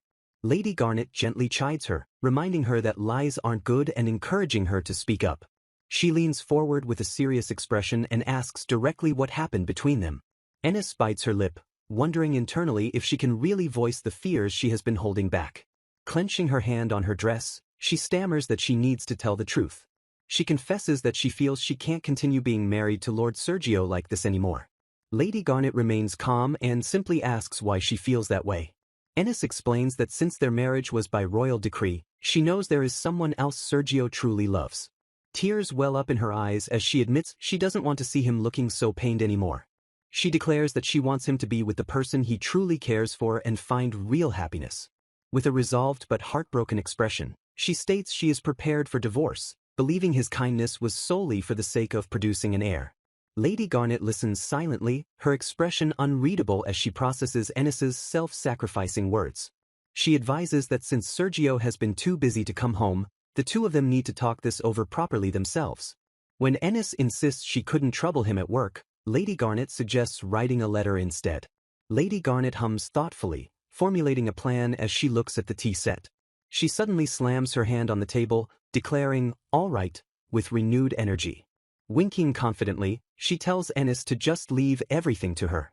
Ennis looks at her in confusion, unsure what her mother-in-law is planning. Meanwhile at the palace, a scene of the royal grounds stands under the bright sky. 25. An investigator hands a report to Sergio, stating that this is the result of the investigation. Sergio accepts the document, thanking the man for his work. He reads the report grimly, confirming that the princess's condition is indeed caused by a curse. He notes with a serious expression that it appears to be a particularly troublesome type of curse. The investigator warns him not to leave the princess's side, but Sergio dismisses the worry after thanking him for the help. Sergio decides to send a letter to a frontier count to establish a connection with a renowned sage in the kingdom of Hiram. He admits he can't say for sure if it will work, but questions if a cure is even possible otherwise. Determined, he vows to do whatever it takes to end this situation. His associate remarks that this is just the kind of guy Sergio is. Suddenly, a loud voice calls out, "Sergio," interrupting their conversation. Lady Garnet bursts into the room, shocking Sergio, who exclaims, "Mother?" She breezily dismisses the meeting, asking if they were in the middle of something while clearly not caring. Sergio immediately asks if something happened to Ennis, confused by his mother's sudden appearance. Lady Garnet snaps back ominously that it isn't just something. She demands to know what exactly he is planning to do about Ennis. Confronting him, she accuses him of failing to talk to his wife properly despite being busy with work. Sergio looks away guiltily, unable to form a coherent excuse. She presses him, asking if he truly understands that Ennis is currently feeling extremely anxious. Sergio defends himself, claiming that he has been communicating with her through letters. Lady Garnet drops the bombshell that Ennis claimed she hasn't received a single letter, leaving Sergio shocked. Sergio stares in shock, his mind reeling as he processes the confusing revelation that his letters never reached Ennis. Lady Garnet explains that Ennis likely kept silent to avoid burdening him with her troubles while he was busy. She scolds him for being a disappointing husband, suggesting that perhaps his neglect stems from having another lover. Fury flashes in Sergio's eyes as he vehemently denies the accusation, declaring that Ennis is the only one he cares for. Lady Garnet touches her necklace, her expression softening as she accepts his passionate denial. She places a hand on his arm, admitting she knows it isn't in his nature to be that kind of unfaithful person. However, she reveals her original intent was to speak directly with her brother, the king, regarding this mess. She suggests that he be relieved of his duties, suspecting that this entire situation is merely Grace being selfish again. Sergio calls out frantically to stop his mother as she turns to storm off and confront the king. He argues that there must be other knights the royal family can trust besides him. Lady Garnet counters that the king dotes on his daughter, implying he might not listen to reason. Sergio cuts her off, demanding to know if this duty is really worth making his new bride cry. A guard suddenly opens the door, announcing that His Majesty the King is calling for Lord Sergio. A heavy silence falls between mother and son as the timing of the summons sinks in. Sergio stiffens his resolve and tells his mother he understands and will go right away. He declares that he will explain things to His Majesty himself rather than letting her intervene. Before leaving, he earnestly asks his mother to deliver just one important message to Ennis for him. He begs her to tell Ennis that he will explain everything properly and wants her to wait for him. He promises that once this ordeal is finally over, he will fix everything. With absolute conviction, he vows that he will definitely return to Ennis's side. Lady Garnet sighs in defeat, agreeing to back down for now and trust him to handle it. She points a finger at him sternly, conditioning her agreement on him absolutely returning today. Sergio gives a short, determined affirmation before turning to face his duty. The scene shifts to the grand, imposing interior of the royal castle as Sergio approaches the throne room. Sergio kneels respectfully on the floor, announcing that he has arrived as summoned. The king stands with his back turned, apologizing casually for calling him in so suddenly. Sergio remains bowed, responding with a formal and obedient acknowledgement. The king turns slightly, asking if Sergio knows that the summons is regarding Grace.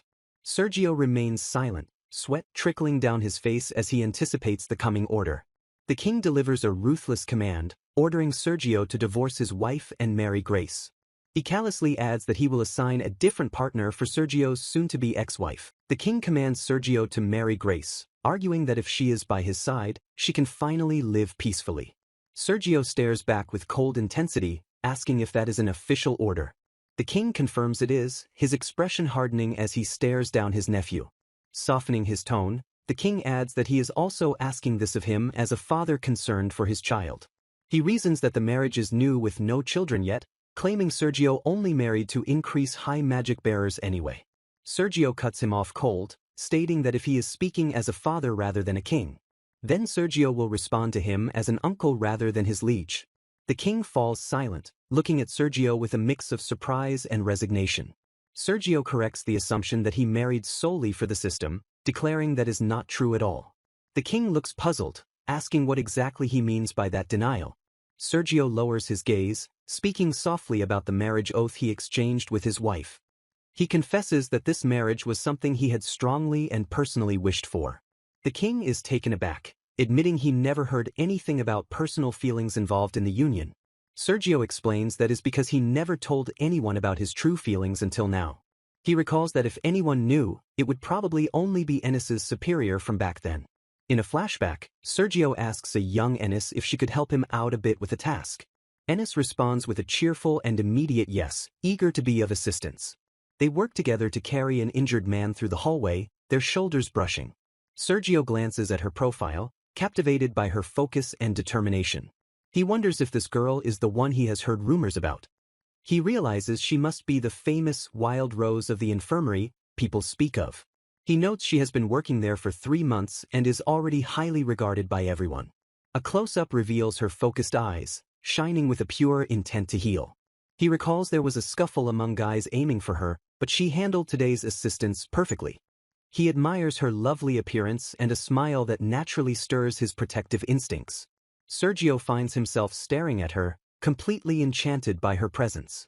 Ennis interrupts his thoughts, apologizing for the wait and asking him to look at the patient's leg. She directs the patient to sit, noting with concern that the wound is still bleeding. Observing that it is a big wound, she announces she will heal it right away. She prepares a bandage, promising the pain will disappear quickly with magic and warning him not to run. Sergio is startled, repeating the word, magic, in confusion as he watches her work. Her eye glows with magical energy as she focuses her power on the injury. She prays softly for the wound to heal quickly, channeling her energy. For Sergio, it felt as though time had completely stopped in that single moment. From that point on, the narrative of his falling in love begins. He actively volunteered to accompany the medical team just so he could be near her. He found himself wanting to see her more and more every time he caught a glimpse of her. He recalls that it was right around that specific time in his life. He learned that a royal decree would decide her partner once the Wild Rose turned 18. Sergio looks stunned and devastated as the reality of losing her sinks in. The realization hits him hard that she is getting married to someone else. He admits to himself that he cannot bring himself to celebrate her union with another. He desperately wants to be the one by her side when she smiles so gently. Once he realized his true feelings, he took action immediately to secure her hand. Sergio recalls that since he possessed magical power, he used his family's connections to put himself forward as a suitor for her hand. However, a doubt lingers in his mind that perhaps she simply couldn't refuse a marriage mandated by a royal decree. Standing at the altar, he vowed internally to tell her he loves her for who she is and to make her happy with everything he has. Back in the present, the king presses him, asking if he is fully aware that Grace still harbors feelings for him. The king points out that his wife is currently accused of poisoning Grace and asks if he doesn't feel sorry for the princess. Sergio retorts firmly that Ennis is not that kind of person, stating it should be obvious to anyone with eyes. He expresses deep disappointment that someone of his uncle's stature would be misled by mere baseless rumors. He admits he felt sorry enough for Grace to stay by her side temporarily, but his tone shifts as he prepares a counterargument. He reminds his uncle that he, of all people, should know exactly why Grace is currently in this state. The king grimaces in discomfort, unable to refute Sergio's pointed implication regarding the past. Sergio interrogates him about whether the kingdom of Cruxio informed him of the true circumstances surrounding Grace's divorce. He presses further, asking if the king knows the specific reason why the curse fell upon Grace in the first place. Sergio states decisively that their first priority must be to find a way to break the curse afflicting her. The king attempts to bargain, asking if Sergio will take Grace as his wife once the curse is successfully lifted. Sergio flatly rejects the proposal, declaring it impossible if it is being issued as an order to marry Grace. The image of Ennis's bright and gentle smile fills his mind, strengthening his resolve to protect their bond. He declares with absolute finality that he will resign as a knight of the kingdom of Oriol rather than accept such an order. The king stares in shock, asking if Sergio really feels that strongly about the matter. Sergio confirms without hesitation that he loves his wife from the bottom of his heart. He vows to give up everything he has just to live with her if that is what it takes. He swears that he will not forgive anyone who makes her sad, even if that person were to be himself. He states that the curse investigation will continue, but the duty of protecting the princess will be handed to another trusted knight. Having said his piece, Sergio bows formally and asks to be excused from the king's presence. He turns on his heel and strides out of the throne room, the heavy doors closing behind him. As he walks away, he thinks grimly that there is no way the king will give up on his demands just like that. He decides to request aid from the frontier immediately, noting that his uncle is far too soft on Grace. His thoughts shift from political strategy to personal desire as he hurries forward. He resolves that tonight, without fail, he will finally be with Ennis. Meanwhile, Ennis sits alone on her bed in the guest room, letting out a heavy sigh while touching her necklace. She reflects on how long it has been since she enjoyed such a lively and welcoming meal like the one today. Her thoughts drift wistfully to Sergio, wondering how much time has passed since they last shared a meal together. She tries to rationalize his absence by reminding herself he is busy, shaking her head to dispel her loneliness. A painful thought intrudes that he is likely having dinner with the princess at the castle instead of coming to her. She recalls Lady Garnet's assurance that he would return today, but doubts even Sergio could make it. Tears prick her eyes as she wonders if waiting up for him would only be a bother to him. As she questions why she is so easily depressed, a familiar voice calls her name from the hallway. Ennis looks at the door in surprise as Sergio asks if she is still awake. He asks permission to enter, and she flusteredly tells him to please go ahead. Sergio enters and asks if she is experiencing any discomfort at the residence, while she welcomes him home. Ennis waves her hands frantically, assuring him with a smile that she feels no discomfort at all. Sergio steps closer, stating seriously that there is something he needs to discuss with her for a moment. He reveals that the source of the malicious rumors was likely one of the maids attending Grace. Sitting beside her on the bed, he explains that the maids spread lies about her making poison and regrets he couldn't stop them sooner. He apologizes deeply for the trouble his meddling caused, but Ennis gently interrupts, telling him not to apologize. Sergio instructs Ennis to take a break from her work and stay within the safety of the estate as much as possible. He explains that as long as people are spreading malicious rumors, it is far too dangerous for her to go near the castle. He adds that he has successfully learned more information regarding the nature of Grace's curse. Ennis reacts with surprise and immediately offers to help, but Sergio cuts her off. He tells her she can consider it selfishness on his part, but he simply wants her to stay safe. He looks at her with a pained expression, acknowledging her pride as a healing mage while insisting she avoid harm's way. He reveals that the curse afflicting Grace is no longer something that can be dealt with using average magic ability. Ennis lowers her head in defeat, quietly accepting his decision despite her desire to assist. Internally, she questions why he is so concerned for her when he should want to be by the princess's side. She wonders if he plans to part ways with her once a child is born, or if his concern stems from the possibility that she is already pregnant. Later in the bedroom, Sergio notices the new clothes she is wearing and comments on the dress. Ennis touches the fabric, explaining that Lady Garnet was the one who gave it to her. Sergio looks away with a slightly embarrassed expression, admitting that his mother pointed out his failings. She scolded him at the royal palace, telling him he should have had a proper talk with his wife as a husband. Ennis giggles softly, covering her mouth as she remarks that such behavior is very typical of Lady Garnet. Smiling brightly, she vows to do her absolute best to be a good wife to him. Sergio touches her face gently, confessing that he feels uncomfortable with her being made beautiful by anyone else. He murmurs that while it is soothing to see her like this, a possessive streak stirs within him. Before she can respond, he pulls her into a close embrace and kisses her deeply. He declares that from now on, he will take care of everything she wears and make her beautiful with his own hands. Ennis stammers that she has already received so much, flushing at the intensity of his gaze. He points out that she always wears the same simple clothes, implying he wants to spoil her. She tries to deny it, but her flustered reaction gives her away. Sergio leans over her on the bed, his presence overwhelming her as he gazes down. Ennis looks up at him breathlessly, noting that he is making that face again. He asks softly if they shall spend some time together as husband and wife. Ennis consents with a small sound as he moves to deepen their intimacy. A soft sigh escapes her lips as he begins to touch her. He kisses her neck, and she clings to him, swept away by the moment. She focuses on the sensation of his warm lips against her skin. Their bodies connect, and she feels the heat of his skin against hers. The sensations feel like a sweet dream to her, yet her heart aches with a lingering sadness. Sergio pulls back slightly, his shirt open, looking down at her with intense desire. Ennis looks back at him, her eyes misty and face flushed with arousal. He touches her intimately, noting with a tease that she is already wet despite it only being a kiss. She turns her head away in embarrassment, pleading with him not to say such things. He whispers that it is proof she is responding to him and asks why she is hiding it. He urges her not to hold back, encouraging her to express her feelings. Ennis thinks that even though they have only been together one night, she cannot stop her body from reacting. She realizes that just the slightest movement of his fingers drives her wild. He commands her to show him, reminding her that they are husband and wife. Ennis agrees internally, telling herself she needs to pull herself together and accept his love. She reaches out to him, begging him to please hold her. Sergio's eyes widen slightly, surprised and moved by her direct request.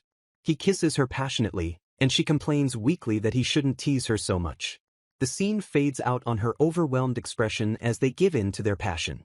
The narrative shifts to the imposing architecture of the kingdom of Hiram.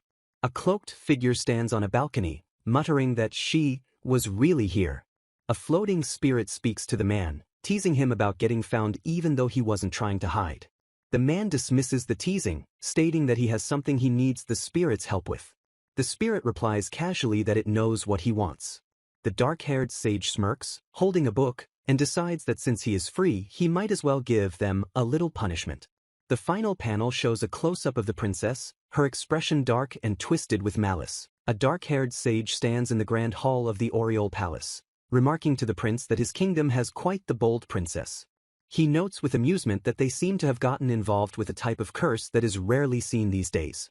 The sage smiles, calling the situation refreshingly shameless, because it is caused by 100% pure selfish desire. He stands casually before the prince, explaining that when you are like him, people tend to tell you all kinds of things. The prince thanks him, noting that nothing gets past him, and asks if he would go to the kingdom of Oriole for him.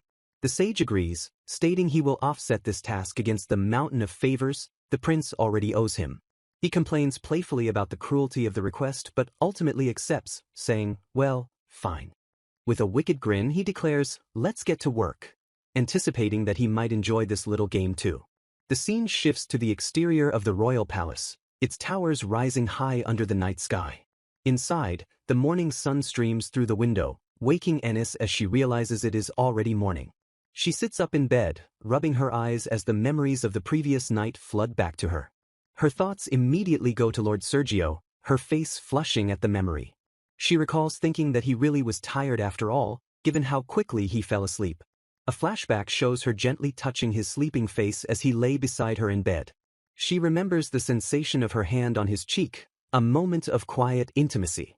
Looking at his sleeping face, she had thought, "So cute," and noted that he somehow looked younger when asleep. Her reminiscence is interrupted by a soft, "Good morning," from beside her. Startled, she stammers Sergio's name, realizing he is awake and wondering if he is going to do something. Sergio pulls her close, and she looks up at him with wide, surprised eyes from beneath the sheets. She tries to protest that she just woke up, her heart racing at his proximity. Sergio ignores her weak protest, moving in close as she admits defeat with a soft, "Yeah, you're right." He kisses her, and she gasps, flustered that he is doing this first thing in the morning. He reminds her teasingly that he told her he wanted them to spend more time together as husband and wife. Ennis blushes deeply, finally understanding exactly what he meant by that statement. She realizes with a jolt that Sergio wants to quickly get divorced, assuming this is all for the sake of an heir. Sergio gazes at her with deep affection, unaware of her misunderstanding as they look into each other's eyes. He leans in closer, their faces inches away as the tension between them builds. They kiss deeply, lost in the moment as Ennis tries to process her conflicting emotions. A maid interrupts the romantic atmosphere, calling out, "Princess, your breakfast?" From outside Grace's bedroom. The maid enters and calls out again, "Princess," when she gets no response. She drops the tray in shock, exclaiming, "What the hell?" at the sight of the empty bed. Meanwhile, the princess is hiding in a carriage, fuming about that woman and how spreading rumors should have made her leave. She rages that instead of backing down, more people are defending Ennis, and even Gio is stepping down as her guard. She screams in frustration, demanding to know why no one ever puts her first. With a dark expression, she decides that she needs to make this foolish girl understand her place properly. Her eye widens maniacally as she declares she is going to use that to get what she wants. The scene shifts to a stern-looking head maid glaring silently from a doorway. She receives an order and bows her head, replying simply, "Understood." The princess laughs maniacally, her plan set in motion. With a twisted smile, she vows to make every single obstacle disappear. 1 week later at the Marquis house, servants gossip that something bad seems to be possessing the household. A servant remarks, "That's strange," as they discuss the string of accidents. They list the incidents: the eldest son falling downstairs, a carriage overturning, and the Marquis's sudden unexplained fever. They wonder if these minor but frequent injuries to the Marquis family can really just be a coincidence. A tense atmosphere spreads among the servants as the string of accidents continues to plague the Marquis household. Ennis tries to stay positive, noting that at least her medical knowledge has been useful in treating the minor injuries. However, she admits to herself that it would be best if nothing happened at all. While walking in the garden, she stops in confusion, wondering if a certain large tree was always there. She stares up at the tree with a puzzled expression, sensing something is amiss. The scene reveals a beautiful, ancient tree standing tall in the garden, its leaves fluttering in the wind. Ennis gasps, "Wow," as she admires the tree's beauty, momentarily forgetting her worries. She reflects that the Marquis family is truly splendid and that she has seen so many things she wouldn't have otherwise. A warm feeling fills her as she realizes she is glad she was able to marry Lord Sergio, despite her initial intimidation. Strengthening her resolve, she decides that until the divorce happens, she will do her best. She vows to repay both Lord Sergio and everyone in the Marquis family for their kindness. Suddenly, a cracking sound echoes through the garden, startling her from her thoughts.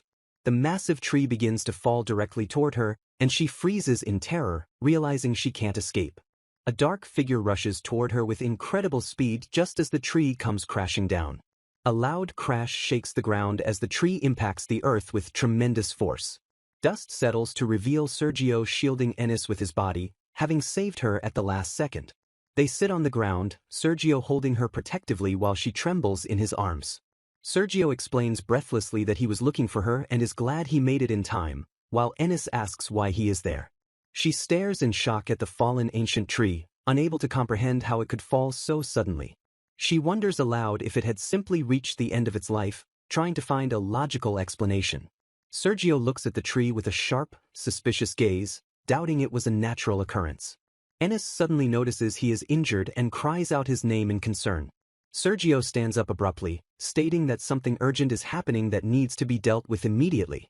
He warns her strictly that no matter what happens, she must not leave the mansion, fearing a recurrence. He apologizes for not being able to stay by her side even though she must be feeling uneasy. Ennis looks at him with a worried expression, sensing the gravity of the situation. He tells her to contact him immediately if anything happens, and she stammers that she is fine. As he leaves, Ennis stands alone in the garden, watching his retreating back. A while later, Ennis is walking through the garden when she notices something on the ground. She picks up a shawl, realizing it is her favorite one that she must have dropped. Suddenly, she notices a strange mark on the fallen tree trunk and leans in closer to inspect it. She gasps in horror, realizing there is a trace of magic on the tree, meaning the fall wasn't an accident.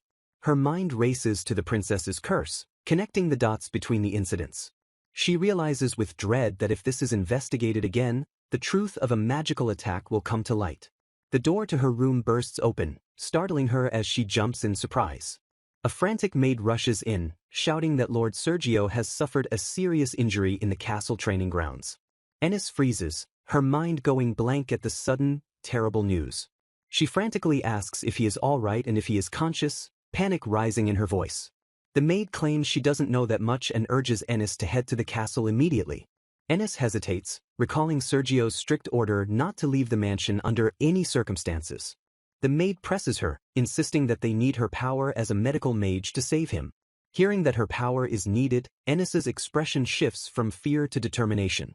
She decides she must go, declaring she will head there right away to save him. The maid smirks unseen as she leads the way, urging Ennis to hurry. A maid leads Ennis down a hallway towards a large door, leaving Ennis confused by the unfamiliar route. Ennis realizes with a start that this is the first time she has ever passed through this particular hallway. Anxious, she asks the maid where they are going, her voice trembling slightly. The maid explains that to avoid any commotion, they have prepared a carriage at the back entrance. She gestures to the open door, instructing Ennis to please get in the waiting carriage. Ennis notes she has never seen this carriage before, wondering if the emergency situation is the reason for the secrecy. Her thoughts immediately race to Sergio, convinced that he must be in a critical condition to warrant this. Panic sets in as she imagines him suffering, reinforcing her resolve to rush to his side. The carriage door stands open in the courtyard, waiting ominously for its passenger. Ennis stands by the gate, looking small and vulnerable against the imposing architecture. She clasps her hands together in prayer, whispering Sergio's name with deep worry. Squeezing her eyes shut, she fervently prays for him to please be safe. The maid watches her leave from the doorway, her expression cold and detached. Suddenly, a mysterious, glowing mark manifests on the maid's cheek. An unseen force violently blasts the maid backwards, slamming her against the wall with a loud crash. Meanwhile, at the castle, a voice grave with urgency states that they must take immediate action. The voice warns that there is a possibility the entire country could be put in danger. Sergio stands with the crown prince, stating he understands and will steel himself, while noting the prince didn't have to go this far. The crown prince replies that preparations on their end are almost complete. Sergio apologizes respectfully for interfering with His Highness's plans. The prince dismisses the apology, insisting that this was originally a problem stemming from his own family. He takes full responsibility, regretting that he gave them too much freedom and caused this trouble for Sergio. Suddenly, a dark-haired man appears, mocking Sergio by asking if it's really okay for him to be relaxing there. Sergio's eye widens in shock as he senses the sudden, powerful presence behind him. The sage smirks, confirming he is the one Sergio asked for help and asking if he's the client. Sergio stares at the intruder, sweat forming on his face as he processes the man's arrival. Recovering his wits, Sergio demands to know who he is, noting there was no trace of his presence until just now. The sage's eyes gleam with a chilling light as he delivers a terrifying warning about Sergio's wife. He states calmly that Ennis might die very soon, causing Sergio to freeze in horror. The scene shifts to Ennis sitting alone in the moving carriage, looking uneasy as she heads toward her fate. Grace clasps her hands in prayer within the moving carriage, whispering a desperate plea for Lord Sergio's safety. Suddenly, the carriage door is thrown open, and Grace stumbles out with a startled cry as she is forcefully ejected. She looks around in confusion, realizing she has been taken to an unfamiliar location instead of the castle.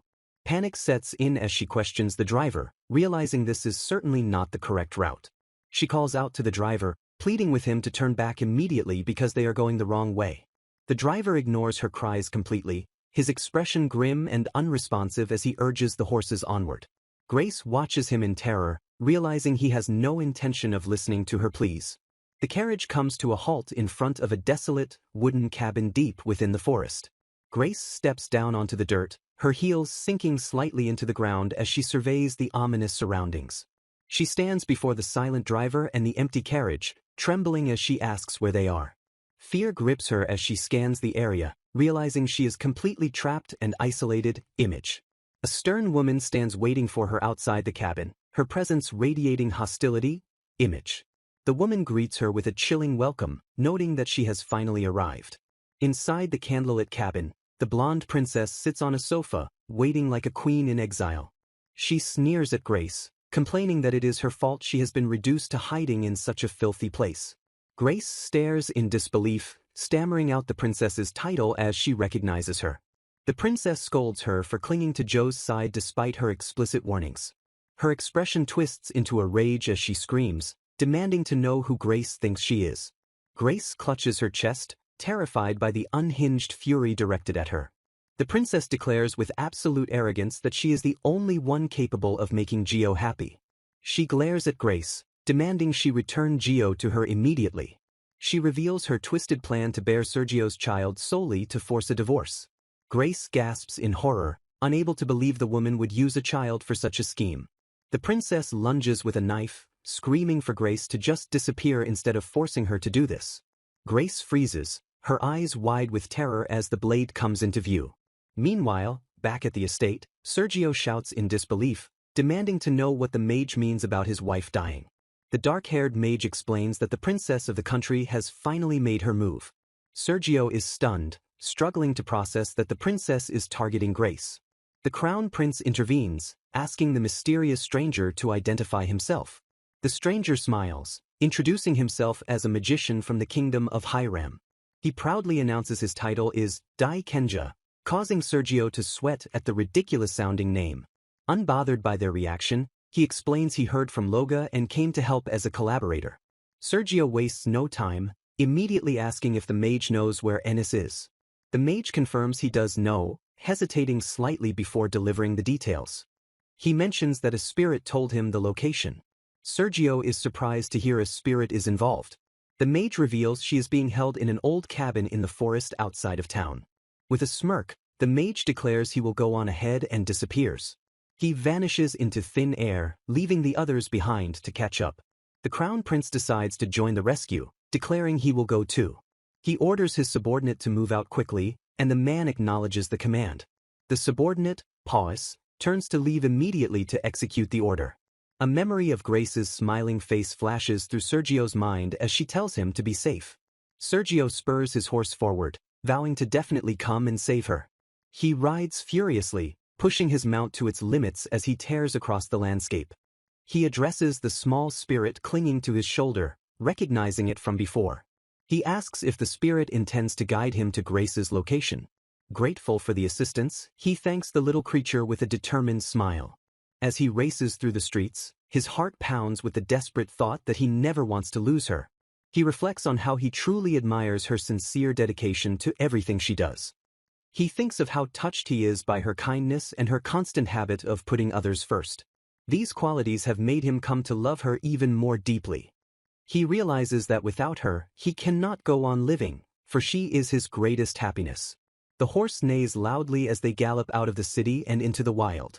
They burst into the forest, tearing through the trees at breakneck speed. Image. Sergio confirms with the spirit that he just needs to head in that direction. He prays desperately to the gods to let him make it in time. Inside the cabin, Grace screams as the princess attacks. The knife slashes through the air, aiming straight for her image.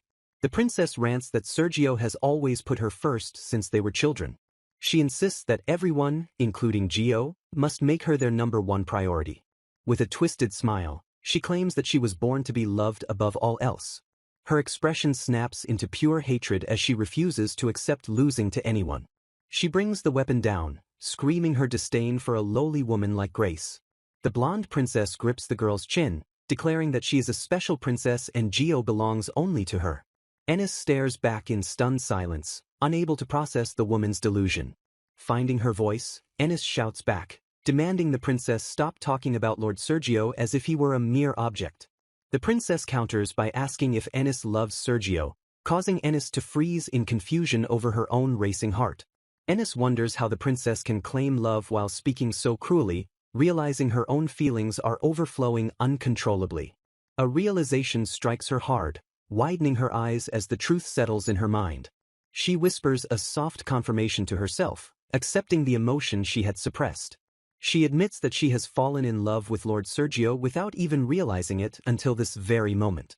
The revelation hits her with full force, leaving her breathless and blushing. The princess scoffs at the sentiment, arrogantly claiming that love is simply something everyone gives to her freely. With a twisted grin, she asserts that this adoration gives her the right to do whatever she wants. Ennis looks at her in horror, unable to comprehend such a warped worldview. Turning to her maid, the princess asks if the preparations are complete, and the maid confirms they are. The maid notes that her previous curses didn't work properly, despite her constant efforts. A dark, magical sludge begins to ooze from the floor as the maid steps into the circle to activate the spell. The princess laughs maliciously, declaring she will cast the death curse right here and Ennis should be glad to die in a quiet place. Shadows erupt from the ground to attack, forcing Ennis to scramble backward in terror. Panic sets in as Ennis realizes the shadows are blocking her path and she won't make it to the door. The dark entities surge forward, cornering her against the wooden walls of the cabin. As a massive shadow looms over her, she screams out for someone to save her. A sudden flash of light explodes into the room, blasting the shadows away from her. Boots hit the floor with a heavy thud as a figure lands between Ennis and the darkness. The princess looks on with amusement rather than fear, remarking that things have gotten interesting. The mage, Dai Kenja, stands casually, explaining he came to check things out after hearing something serious was going on. He asks with a relaxed smile if he arrived a little late to the party. The princess sneers that his help is pointless because the spell is already complete. She laughs maniacally, declaring that all that remains is to enjoy watching this woman die. Another voice cuts through the air, stating that the cast isn't all here yet and this isn't happening. Lord Sergio bursts through the wall, his sword slashing through the darkness with lethal precision. His eyes burn with intense focus as he channels magic into his blade to dispel the curse. He lands in a crouch, sliding to a halt as the shadows dissipate around him. The room falls silent as he stands up, his presence commanding immediate attention. He glares at the blonde woman, coldly telling Grace that is enough. The princess, Grace, stares back in shock, demanding to know why he is here. Ennis clasps her hands to her chest, whispering Lord Sergio's name with overwhelming relief. Sergio turns to her with a softened expression, calling her name as tears stream down her face. He steps forward, dropping his guard now that the immediate threat is neutralized. He breathes a sigh of relief, stating that he finally found her. He pulls her into a hug, confessing how glad he is that she is safe. Holding her tight, he begins to say that without her, he wouldn't know what to do. Suddenly, Princess Grace lunges forward with a knife, screaming for Ennis to get away from Gio. She stops mid-attack, a confused sound escaping her lips as her body freezes. A dark realization dawns on her as the adrenaline fades. The mage watches coldly, stating that it is time for her to pay the price. Grace begins to cough up black blood, her eyes wide with terror as she asks what is happening. She collapses to the floor, writhing in agony and screaming that it hurts. Sergio looks on in horror, calling out "Princess" as she screams in pain. He turns to Ennis, asking if that is indeed the princess. The mage looks down at the writhing woman, asking if she really messed with a curse without being prepared.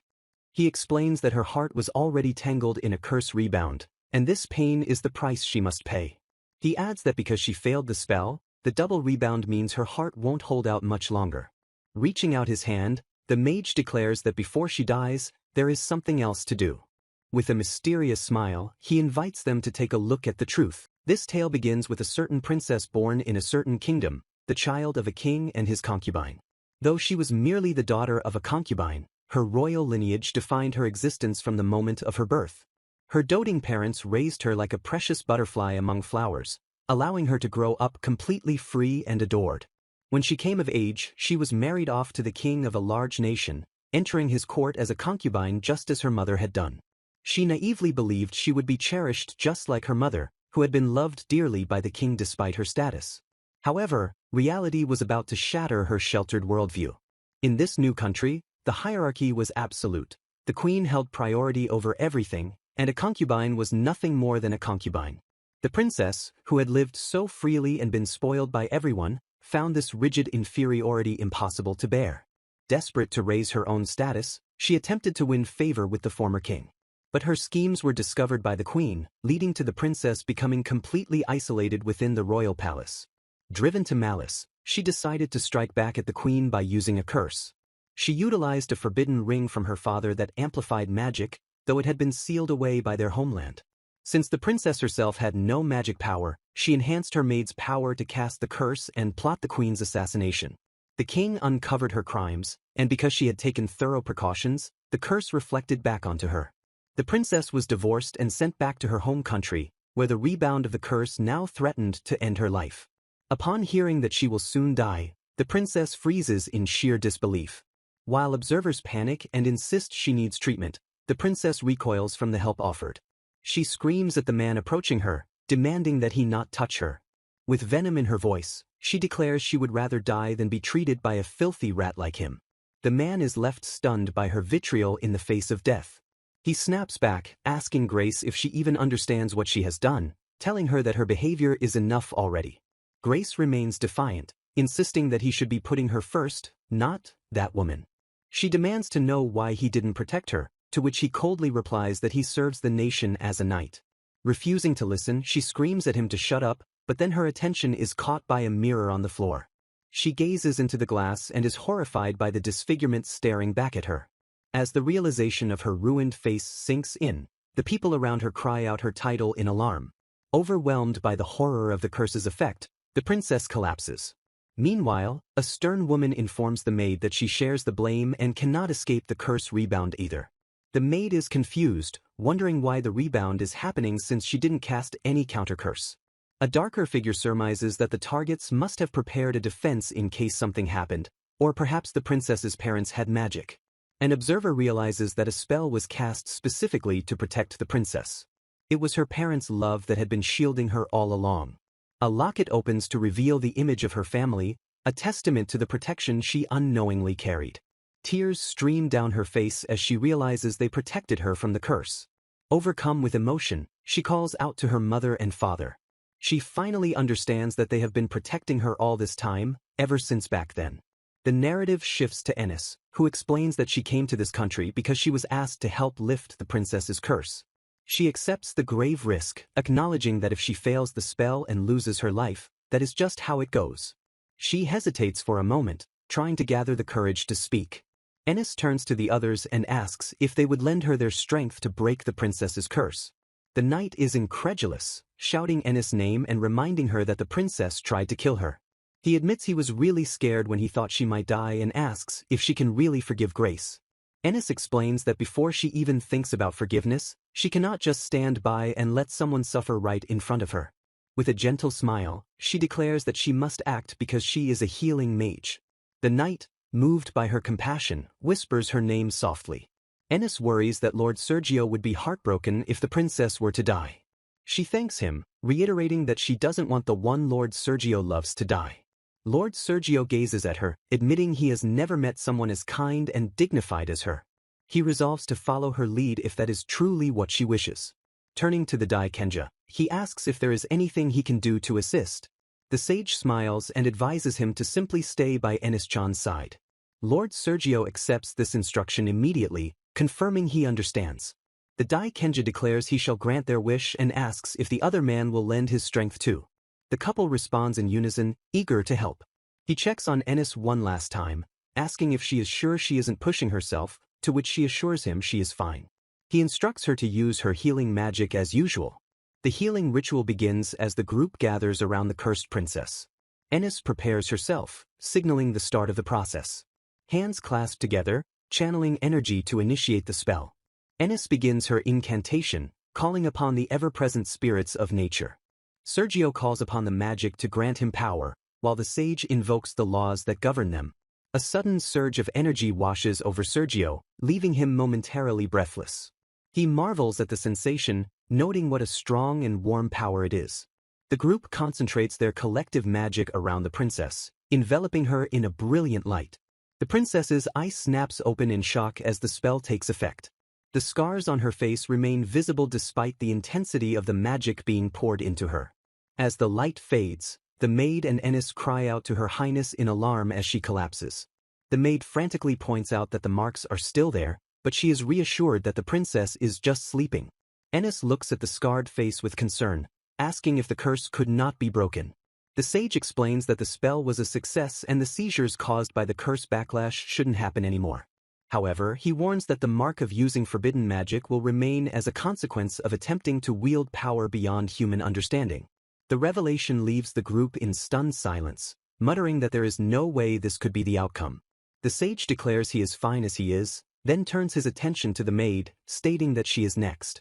She refuses his help, insisting that breaking the curse backlash on the princess is more than enough. The sage accepts her decision with a simple acknowledgement. The maid reasons that if the princess is okay with it, then it is only right that she bears the mark herself. Ennis watches them with a heavy heart, quietly accepting the situation. Footsteps echo as the group begins to disperse from the site of the ritual. Suddenly, Sergio stumbles and collapses, prompting a sharp sound as he hits the ground. His companions rush to his side, shouting his name and asking if he is okay while others check on Her Highness. A soldier turns and urgently calls out for Captain Renato to take charge. Renato orders his men to take the princess to the castle now that the curse has been lifted. The soldiers salute and move to carry out his orders immediately. Renato thanks the group for coming to help, acknowledging that things are only going to get tougher from here. Sergio agrees with the captain's assessment, standing solemn as the reality of the situation sets in. The carriage door slams shut, securing the princess for her transport to the castle. As the carriage begins to roll away, Sergio and Ennis remain behind to catch their breath. Sergio informs his subordinate that they are heading out too, receiving a prompt confirmation. Turning to Ennis, Sergio offers a sincere apology for the events that transpired. He expresses regret that even after dragging her into this, he ended up relying on her until the very end. Ennis looks up at him softly, murmuring his name. She asks what will happen to the princess, and Sergio explains her fate will be decided by the crown prince and the ministers. Concern etched on her face, Ennis asks Lord Sergio if he isn't hurting. He dismisses his own pain, telling her that he is more worried about her. Ennis smiles gently, saying she is okay because she was able to learn how her father and mother felt. Sergio accepts this, then asks if she would wait for him at the estate as he might be late. He looks at her intensely and admits there is something he wants to tell her. Ennis's eyes widen in surprise at his serious tone. She composes herself and promises that she will be waiting for him. Sergio thanks her and bids her farewell for now. Ennis stands alone, watching the carriage depart into the distance. She replays his words in her mind, wondering what the thing Lord Sergio wanted to tell her could be. The sage suddenly interrupts her thoughts, stating he has something to ask about the incident for his report. Ignoring him, Ennis sighs that she can finally go home. She turns to ask for a carriage back to the mansion. The sage grabs her arm, telling her that if she is heading back, she has to come to the castle too. He grins mischievously, claiming it is absolutely necessary for the two of them. Before she can protest, he drags her along, leaving her completely bewildered. Ennis is pulled along, confused and unable to resist his momentum. Suddenly, Sergio swoops in and lifts her up into his arms. Both Ennis and Lord Sergio stare at each other in shock at this unexpected reunion. Sergio and Ennis stand bewildered in the grand hall as voices question why she is present. The sage winks playfully, announcing that he was the one who brought her along. Confusion ripples through the onlookers as they whisper amongst themselves about the unexpected arrival. Ennis shrinks back slightly, overwhelmed by the sudden attention focused on her. Sergio steps forward and firmly introduces Ennis to the assembly as his wife. Grace realizes who Ennis is and her expression twists into immediate fury. She points an accusing finger at Ennis, screaming that woman was the one who cursed her. The crowd erupts in denial, refusing to believe that the newcomer could be the culprit. A commanding voice cuts through the chaos, ordering silence immediately. The speaker explains that Lord Sergio and Lady Ennis were invited by the Daikenja to break Grace's curse. He declares that all the people involved in the incident are now gathered. With the assembly complete, he prepares to move forward with the proceedings. The Crown Prince announces that the tribunal for the king and the second princess will now begin. The king is caught off guard, stammering in confusion about a tribunal starting so suddenly. The prince states he will preside over the trial regarding the crimes committed by Grace and the king. He accuses the king of breaking the law by giving the forbidden ring to Grace and causing this chaos. The king retorts that the law is old and irrelevant compared to Grace's sorrow. The prince explains that the ring amplifies magic and was originally meant for the Queen of Cruxio. Sergio realizes with a jolt that this artifact was the very thing used to cast the curse on Ennis. The prince reveals the ring was hidden by the royal family because people constantly tried to misuse its power. Ennis touches her lips thoughtfully as she processes this revelation about the magical artifact. A cynical voice remarks that no matter the era, people remain fools. Sergio comforts Ennis, assuring her that everything is okay now. He looks ahead with determination, declaring that everything ends today. Ennis gazes up at him, finding strength in his resolve. The prince states that the kingdom of Cruxio has brought up the attempted assassination of their queen by Grace. They demand Grace be severely punished by the kingdom in exchange for a formal annulment. The king tries to take the blame, arguing it's his fault for forcing Grace into a political marriage. He reasons that since the neighboring queen is unharmed, Grace should be allowed to live happily here. The prince sighs at this disgraceful logic, warning that it could escalate into a diplomatic issue. He tells the king that he fails to realize the severity of the situation. He decides that they will deliberate the matter right here and now. The king stares in horror as he realizes his authority is being overridden. Grace trembles with sweat running down her face, the reality of her position setting in. She lashes out at her brother, calling him the disgraceful one. She accuses him of trying to bring them down because he was jealous of their father's love for her. The prince looks at her with pity, noting that she is still saying things like that even now. He declares that they will judge her crimes immediately. He calls for Sergio, who steps forward and hands over the evidence. The prince reveals that the vial alleged to contain poison had no trace of toxins upon investigation. He turns to Grace and demands to know why she did this. Grace grits her teeth, her anger boiling over at the question. She screams that it is that filthy woman's fault for driving her mad. Hysterical, she yells that everything is ruined and Ennis should have just died quietly. She wails that if she had just returned to her country and married Gio, everything would have gone perfectly. Desperate, she claims that Gio still loves her. Sergio cuts her off cold, stating clearly that he has never loved her as a woman. Grace's eyes go wide with shock as his words shatter her delusion. She stares blankly, unable to comprehend the rejection. Sergio admits he sympathized with how painful her situation and cruel divorce must have been. He explains he wanted to do whatever he could for her as a childhood friend and knight. However, he states firmly that she committed a crime. He declares that she must be punished as tears stream down Grace's face. Grace demands to know why she would do such a thing if he cared. She asks if he was just lonely without her or if Ennis seduced him. Sergio simply answers no to her accusations. He pulls Ennis close, holding her tightly against him. He declares to the entire room that the only one he loves is Ennis. Grace is left speechless, questioning why this is happening just now. Sergio reveals the final blow, stating that Ennis said she would forgive her. Sergio stands over the defeated princess, telling her that while some might pity her inability to live without attacking others, he feels nothing but contempt. His eyes burn with cold fury as he declares that he will never forgive her for trying to curse the woman he loves. Grace collapses on the floor, screaming and pounding her fists in a tantrum, demanding to know why this is happening to her. She looks up with desperate eyes, reminding him that she is the king's beloved daughter. Lost in her delusion, she insists she is supposed to be the most cherished existence in the world. She proclaims that she is the one destined to be the happiest of all, refusing to accept her reality. Sergio turns his back on her, remarking that the fact she hasn't even apologized is truly disappointing. Grace freezes in horror as he coldly states they will probably never see each other again. The crown prince pronounces the sentence, condemning Grace to be confined to a convent in seclusion for the rest of her life. The prince adds that the king shall abdicate and face confinement as well, shocking the onlookers. He concludes the judgment by stating that the maid who aided her will also be imprisoned. The king steps forward frantically, begging to bear the punishment alone if only to spare Grace, but the prince rebukes him for his persistent blindness. Declaring that their naivety has gone too far, the prince orders the guards to take her away. The guards seize Grace by the arms, causing her to shriek at them to let her go. As she is dragged from the hall, she reaches out desperately, screaming for her father, brother, and Gio. Her cries fade into the distance as she begs for somebody to do something, but no one moves. On the balcony, the sage addresses the prince, agreeing to leave the final report in his hands. The sage turns to find Sergio and Ennis preparing to depart and asks if they are leaving already. Sergio bows deeply, thanking the sage from the bottom of his heart for lifting the curse and saving Ennis's life. The sage winks playfully, brushing off the gratitude with a cheerful smile. He laughs that the timing worked out well in many ways, admitting he enjoyed learning more about the two of them.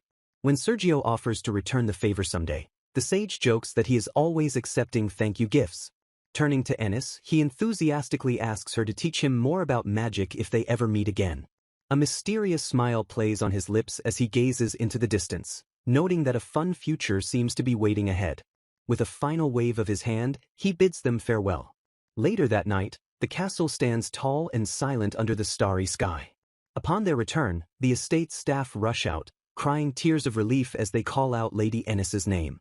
Ennis embraces her friends, smiling warmly as she tells them she is home. She apologizes for making them worry, her expression soft with relief. The butler insists she has no need to apologize and urges her to take it easy and rest today. Ennis smiles brightly, touched by their genuine concern. She thanks Mary and Rocio internally, realizing with certainty that this place is already her home now. Later in her room, Ennis sits on the sofa while Sergio stands by the window, the silence settling between them. She reflects on the whirlwind of a day it has been while maids bustle around in her memory. Sipping her tea, she tries to process the sheer volume of events that occurred. She holds the warm cup, thinking about how many unbelievable things happened in such a short time. Her mind drifts back to the moment Sergio declared to the court that the only one he loves is Ennis. Blushing furiously, she rests her chin in her hands, repeating the thought that Lord Sergio loves her. Insecurity creeps in as she wonders when this happened, considering she is just a commoner and not beautiful like a princess. She admits to herself that it is still scary to just accept this happiness and believe it is real. She tries to rationalize it, thinking perhaps he is just doing this because he is such a kind person. She repeats the thought, trying to convince herself that his kindness is the only reason. A sudden knock at the door startles her out of her thoughts, and she quickly calls out for the person to enter. Sergio walks in, having changed into more casual attire, looking calm and handsome. Ennis stammers a welcome, nervously rambling that she hopes this isn't about an annulment. Sergio smiles gently at her anxiety, simply telling her that he is home. As he stands before her, Ennis looks up, heart pounding as she wonders what it is that Ennis appears before him in a gentle dress, smiling warmly as she welcomes him home. Sergio returns her smile, his expression softening as he replies that he is finally home. He reflects that it feels like it has been a long time since he was able to say those words to her. Ennis agrees, admitting that she feels the exact same way about their separation. A comfortable silence falls between them as Sergio struggles to find the right words to begin. He breaks the silence with an apology, expressing regret for dragging her into all of this trouble. Ennis immediately shakes her head, pleading with him not to apologize for what happened. She explains that at first, she thought making amends would help Grace calm down and let the past go. She looks down, admitting she never thought Grace would go so far as to try to kill her. Sergio confesses that when the sage told him she might die, he felt his entire world collapse. He grips her hand tightly, recalling the terror of knowing he would regret it forever if he didn't make it in time. He gazes at her with intense relief, whispering her name softly. Overwhelmed with emotion, he kisses her hand, cherishing the contact. He pulls her into a tight embrace, grateful for the fact that she is alive and by his side. Ennis tears up, admitting that his presence makes her so happy she can hardly believe it is real. She rests her head against his chest, confessing that after everything that happened, she kept thinking he would never come back. She thanks him sincerely for being here with her now. Pulling back slightly, Ennis hesitates before bringing up the rumors about Lord Sergio and the princess. She mentions hearing that they had been in love since they were children. Sergio looks at her with utter confusion, questioning why she would think such a thing. Ennis stammers, struggling to voice her deep-seated insecurity about his feelings. She finally asks if the one Lord Sergio loves is the princess. Sergio stares at her in blank shock, stunned by the misunderstanding. He points to himself in disbelief, asking if she really thinks that of him. Flustered and blushing, he denies it frantically, insisting that is not the case at all. Ennis explains she thought she rushed into marriage and caused a misunderstanding between them. She admits that before he ended up marrying someone else, she wanted to be the one he chose. She brings up the rumors again, but looks confused by his reaction. Sergio states firmly that there is absolutely nothing romantic between him and Grace. He clarifies that Grace and he are just childhood friends and nothing more. He assures her that everything she heard or saw was likely Grace's manipulation. With a serious expression, he declares that from the very beginning he truly wanted to marry her. Ennis is shocked, asking if it wasn't just because the princess got jealous. She asks if it wasn't a forced marriage by royal decree, still doubting his choice. Sergio admits that every time he saw her, he found himself more drawn to her. He confesses that he didn't want her to marry anyone else but him. Ennis blushes deeply, trying to process the revelation of his feelings. He gently holds her hand, rubbing the ring on her finger with his thumb. She looks up at him, her heart pounding as she anticipates his next words. Sergio kneels before her, apologizing for the lateness and the informality of his proposal. He looks directly into her eyes and tells her clearly that he loves her. He asks her to stay by his side and live with him from now on. Ennis recalls her fear that they would go their separate ways once a child was born. Overcome with joy, she gives her answer with a resounding yes. She begs him to let her stay with him, confirming her desire to be his wife. They embrace tightly, their bodies pressing together in relief and love. Sergio leans in and kisses her deeply, sealing their vows. He gently pushes her onto the bed, deepening the kiss as they give in to their feelings. He promises that from now on he will never make her feel uncertain again. He vows to make sure of it, and Ennis whispers that she feels the same. Lying in bed, Sergio vows to prove his love every day so she can truly feel it, though Ennis insists he doesn't need to.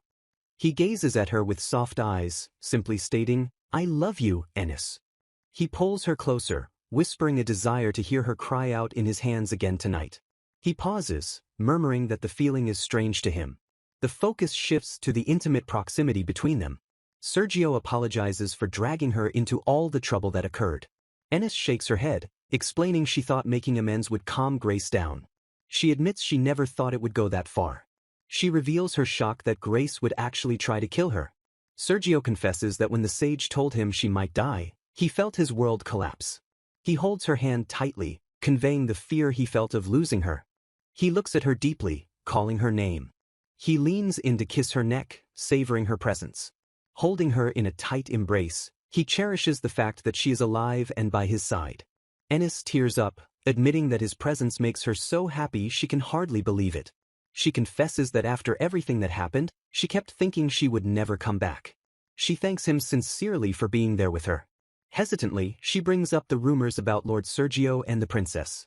She mentions hearing that they had been in love since they were children. Sergio looks at her in confusion, asking, "Ennis?" She stammers, struggling to say that she believes the one he loves is someone else. She finally asks if the one he loves is the princess. Sergio is struck with visible shock at the question. He points to himself in disbelief, asking, "Me?" Flustered, he frantically denies it, asking why she would think such a thing. Ennis explains she rushed into marriage and worried she made him misunderstand her intentions. Sergio interrupts, stating that before she married anyone else, he wanted to be the one. Ennis is confused, countering that everyone said he and the princess were together. Sergio reiterates firmly that there is absolutely nothing romantic between them, they are just childhood friends. He assures her that everything she heard was likely Grace's doing. He declares with absolute sincerity that from the very beginning he truly wanted to marry her. Ennis is still confused, asking if it wasn't just because the princess got jealous. She asks if it wasn't a forced marriage by royal decree. Sergio explains that every time he saw her, he found himself more drawn to her. Ennis touches her cheek, listening intently to his confession. He admits that he didn't want her to marry anyone else. He states clearly, "The only one I love is Ennis." Ennis holds her flushed face, overwhelmed by the realization that he loves her. She thinks to herself that she is just a commoner and not beautiful, wondering since when he felt this way. She admits internally that it is still scary to just accept this happiness. She attributes it to Lord Sergio being such a kind person. The scene shifts to the open sea, where Ennis marvels at the vastness of the ocean. She beams with joy, sharing that going beyond the sea has been her dream since her parents were alive. Sergio smiles at her excitement, wondering if Hiram, where the Dai Kenja lives, is in that direction. Ennis realizes she made him jealous by talking about other men and quickly apologizes as he teases her. He takes her hand, promising to do everything he can to keep her smiling always. Ennis smiles back radiantly, saying she thinks she will always be smiling as long as she is with him.